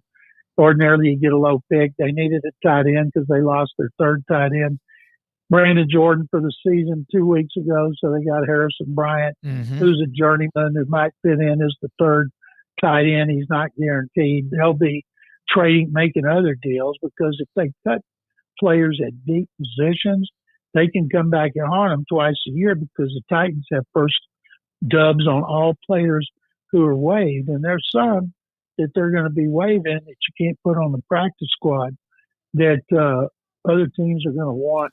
So I look for them to make some more deals for lower picks. And let me ask y'all, are all the seats sold for the Auburn game? I would sure hope they are, and they're stopping them. I would doubt it's I haven't seen sellout. I think it's close, but it could be 400. It could be 27. I don't know. Yeah, the seats are going for a lot on the secondary market. So, well, that's good. I hope they have the biggest crowd in history, and I hope they stick it up the SEC's butt right off the start of college football season. I'm so sick of the SEC. I want to talk about the Big 12 and my fighting Baylor Bears. Well, it'd be a nice win for the conference, no question, if they can get it done. John, just one quick question on the Cowboys before we do talk about your fighting Baylor Bears. Adam Schefter this morning said that he feels that it's headed for a divorce between Micah Parsons and Jerry Jones. It's hard for me to believe that like the best player that the Cowboys have and the best player they've had in a decade overall would be traded because that's never been what they do. As emotions and all this stuff are happening, do you see a scenario realistically where Micah Parsons would be traded this year? No. And when I saw that report, first thing I thought about, agent. Yeah. And agents trying to scare Jerry. Nobody scares Jerry. And as I've told you guys know this, has Jerry Jones ever lost a player he wanted to keep because of money? No. If anyone, so why would he lose this one? Yeah, DeMarco Murray was one that they bit their lip and let him walk. The others they traded away to give him an opportunity, but they didn't. If they didn't want to trade him, they wouldn't have traded him. It's interesting. Paychecks in about 2 weeks, though, John. And if he misses any games, he's going to cost him millions of dollars. Yep. If he sits out and he knows it, he's under contract. I still feel like they'll get it done, and he'll be happy. He'll be relieved. But some owners just make you go through the ringer to get the money you believe you deserve. Yeah, no question at all. By the way, this is from Craig's sister, Jennifer, last night. She was watching Washington and Cincinnati in a pretty entertaining preseason game. I don't watch preseason unless it accidentally comes up on my screen. She was making comments. She goes, something about Jaden Daniels. She goes, I just cannot imagine. Nothing makes me happier than seeing Daniels play for the Skins. And I was like, he didn't do anything. Like but he scared the hell out of me. He had a scramble up the middle and almost got hit at the goal line. And then I said, but he did not throw a pass. He didn't do anything other than a scramble. Dad, I don't have time for timeless matters. It's his joy, smile, team effort that brings me joy. And the fact there's excitement in this team for the first time since the 90s. I can't disagree with her on that what Jaden Daniels has brought to that franchise. Well, you need to straighten her out because he does not play for the Skins. You're right. It's the Commanders, Jennifer. He plays for the Durs. Yeah, for the Durs. Scared the hell out of me, though, when he started scrambling towards the goal line last night. Hey, what about, at least he can run. What about Joe Burrow? Yeah. Oh, no, he was getting Joe Burrow, tossed around like a dish rag. He looked like a mole trying to drill his way into the ground. Yeah. And coaches don't like that, but at least Daniels can run. Now, I see Daniels run. It reminds me of RG3. And how Robert ended up, injuries cost him his career. I did a charity event last week in which we honored Oliver and Andrew Luck. And I pointed out Andrew Luck was the first overall pick in 12. And Andrew Luck took his team from 214 to 11-5. But he was not the NFL Offensive Rookie of the Year. Yep. That was RG3. From where? And you think about, and as I pointed out, all the 4 undecided players at that banquet, and this was the Greater Houston preseason, all Greater Houston team. I said, I hope all of you consider going to Waco to fight in Baylor Bears. I was saying this, I was the MC. And I said, to fight in Baylor Bears. And I said, there are more girls at Baylor than there are guys. And I said, what I used to probably would have gotten in trouble with the NCAA for doing this, but there's no rules in the NCAA anymore. I can say anything I want. Maybe my last chance to be an MC there. Yeah, well, you get to go to some amazing banquets today. Luncheon, Mac Brown and Vince Young on the 05 Texas championship team at the Texas Sports Hall of Fame, which was great. A great event for many. John, yeah, I tweeted a bunch of pictures, and I talked to Vince at an event 2 weeks ago, and he was really fired up about it, and I'm glad it worked out well. Guys, thank you very much, and sick 'em Bears. There's John McClain, Hall of Fame columnist with us, 365 Sports. Brandon, before we get to Paul's top 5, do you have the Ed McKeever super chat near the end of the show yesterday from Kim Coulter? Do you have that available? Go ahead and put that up. We didn't get a chance to really discuss this much. Kim Coulter, Smoak, who succeeded Frank Leahy. It was Ed McKeever. And, of course, there had to be a connection. Where did he go to college? Kim Coulter. SMU. He actually started, I think, his college career. I can't remember where it was, but he ended up, he went to Notre Dame and then eventually went to Texas Tech. So the Notre Dame connection eventually got him back as an interim coach for a year after Frank Leahy. There we are. Thank you, Ed McKeever, for bringing him up. Thank you to Kim Coulter. When we come back, Paul Catalina at his top 5 and Andrew Valade at his top or his poll results from today.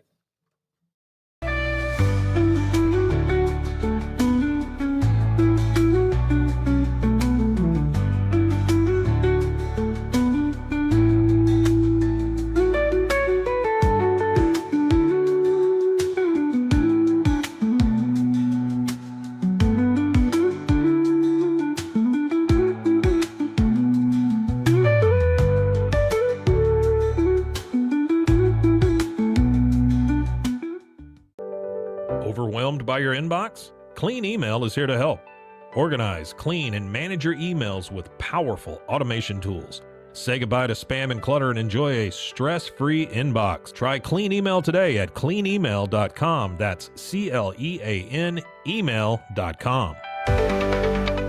Founded in 1910, Samsonite is the world leader in durable, high-quality luggage and travel accessories. Made to the highest standards, our products won't let you down. We give you the confidence to get out there and explore. Inspired by the past, devoted to the present, and built to inspire a multi-generational future, Samsonite is here to elevate your journey. Travel with Samsonite and pack confidence every step of the way. Shop now at shop.samsonite.com. Samsonite.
Here's Paul Catalina's Top 5.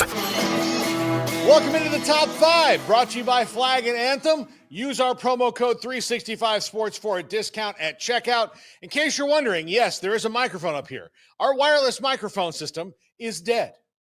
Like Elvis. It's gone. It has left the building. So we are going old school, 1930s radio right now with the microphone on the thing. Like I can just, hello. This is brought to you by Flag and Anthem. Flag and Anthem. They have great clothes at Flag and Anthem. Check them out. Next up, more of the Beechwood Mysteries, starring Clive Davis. I think Clive Davis is actually a musician. Either way, I'm going to keep on going.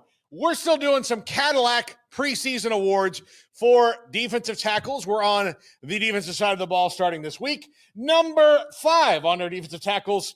You know, I couldn't do this list without my man, Dante Corleone, the Godfather from Cincinnati. Now, look, if you look across most preseason All-American lists outside the Big 12, he's not going to be on the top 5 of any of them. But I think that's unfair for a guy who missed a good deal of last year's due to a blood clot issue, came back and was still his dominant self and looks bigger and badder already. We saw him at Big 12 Media Days walking around. This guy's ready to go and put his stamp on the nation this year. Number 4, Christian Miller from Georgia. Long, lean. This is kind of the new build of defensive tackles. Dante Corleone, more of a space eater, more old school. Christian Miller, big guy, obviously a big guy, but taller, longer, more of a pass rusher than a run stuffer, but he can do that too. Number 3, Zane Durant from Penn State. Not as tall, more of a, I would say, Darnell Dockett type, shorter but strong. Big dude, very strong, and in that old school Penn State defense, Jim Knowles will love coaching this guy on Saturdays. Number 2, LT Overton from Bama. This one's going to sting the Aggie fans. He was at A&M and then transferred to Alabama, has been a godsend for the Tide, has been great as you would expect. He was one of the top recruited defensive tackles in the country when he was there, and he has proved every bit as good at that in his time at both A&M and Alabama, and steps into the Tide for a huge role this year. And number 1, old school. That's what Peter Woods is. Big, long, angry, great run stuffer, can get after the passer. He could be a top 5 pick. I would be shocked if he falls out of the top 10. He is athletic as a defensive tackle. He is by far the best defensive tackle in the country, in my opinion, and he's a huge reason I think Clemson's probably going to be playing in the national championship game this year. That's going to do it for the top 5. We've got polls. Yes, we do. We've got polls. How about you? My God. By the way, a Big 12 note. Ja'Cory Krosky-Merritt, remember him? Arizona, looked pretty good last night in a preseason game. They kind of like him to the point where Brian Robinson is on the trade block for Washington. All right, poll results from Andrew Jiu-Jitsu Valade. This is that we're getting to a championship level here. Top 4, who's your pick to win the Big 12 in 2025? And Texas Tech. 39%, K-State, 32. It's a good amount of votes. Yep. Well, that's oh my God, nearly 500. You're right. Yeah. I haven't made my final prediction. I said Kansas State. K-State, Texas Tech is a game that I'm very much dabbling with as far as being the championship game, though. I'm playing around with that. Arizona State. I'll obviously decide here this next couple days or so. But I'm not surprised that excuse me. You'll pop a cough button. Well, I'm also in the middle of talking on screen anyway, so I don't think it really matters much. But, I think that Tech is obviously a very strong choice. K-State's valid. I'd almost be tempted to replace Utah with somebody else, though. In my mind, we Iowa might State. be saying Iowa State after Saturday. I think I would have no problem in doing that right now if you wanted to. So I'm fascinated to see if this Utah resurgence that some are predicting actually comes to fruition. But K-State, Texas Tech at the end of the year, I don't think anybody would be surprised by that. And there's the BYU factor with this phenom, Bear Bachmeier, being named the starter today. Also, the other poll, which Big 12 game day tradition? This is it. This is like the Final Four, and it's Country Roads, the song by West Virginia fans, which is a great song. I could listen to that over and over and over again on a loop. Sadly, we don't have a lot of patriots in our voting populace. Just thought Pat Tillman. God, I wasn't even. That's fine. Why do you guys hate America? Yeah. Why do you hate America? Well, I think Ralphie's run is phenomenal. It's violent, and yet it's nature running free with hopefully people grabbing onto those ropes. Yeah. Now, the Rock Chalk chant, I've never heard it at the football stadium. I have heard it in the fog, and it is wild. Do you hear it when you get home at night? No. You know why? Because she's very critical of them. Like she's not gonna let them have their flowers until they win the title. She is absolutely just in love with KU basketball, but she's not a homer. No, she's not. No, I respect that about Amanda. She's protective, yet critical. Yeah, it's motherly. It's kind of like being a sibling. It's very motherly. Yeah. Yes. Yeah.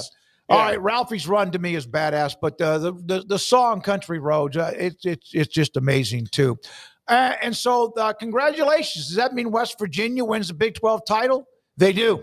Good news for Rich Rod and his team. All right, thank you very much. Brandon Rowe has been running the mothership. Can I bring something up real quick that I'm sad about? Yeah, I have a 20-year streak. Yeah, that ends tonight. Oh, it's tonight. It's tonight. It's in an hour. 20 years ago, as an Italian, I vowed never to set foot in an Olive Garden again. But it is my friend Harlan Williams' 85th birthday, and he has requested to go to Olive Garden. So I will have to go into Olive Garden and shovel that crap into my food hole. Stop. That's not that bad. It's just, I know. So would now be a bad time to announce that Olive Garden is sponsoring this show? They're our presenting sponsor. Look, it'd be tough. It'd be tough for me to say go in there and eat. I've eaten there. It's been a couple of years. And look, here's the thing. I was upset when I found out about it. Not so much that I had to go eat there. It's just that a life goal. 20-year streak. It's impressive. So you're not going to be a part of that trivia question that includes Cal Ripken Jr. No. Things like that. All over. Yeah. Maybe get some pointers on how to spice up your spaghetti sauce or something. Bobby B, thanks for the super chat. Thanks to attaboy John McClain. He's a big Baylor fan, and so is Bobby B. You can see the logo. I don't think it's that bad. I mean, look, again, but you're also not Italian. You don't know that. You don't really know. My name may not really be. Olive Garden is Italian food for people who have no idea what it's supposed to taste like. Don't they have pretty good bread? Yeah, breadsticks are good. All right. Thank you, Paul. By the way, happy birthday, Harlan, despite Paul's grumpiness. I love the man dearly. I'm glad he's having this one. Yeah, he's made a comeback. Despite Paul's elitist attitude towards Italian food, happy birthday, Harlan. Yeah, exactly right. Thank you to Andrew Valade for the polls and so much more, putting out the content. Zach Burke. God, we haven't seen each other in a long time. Now we've seen each other too much in a week. But thank you for being here. He's putting up the content for 365 Sports tonight at 10:30 on the CW. For Paul, for Craig, for you, our great sponsors. Good night, 365 Sports.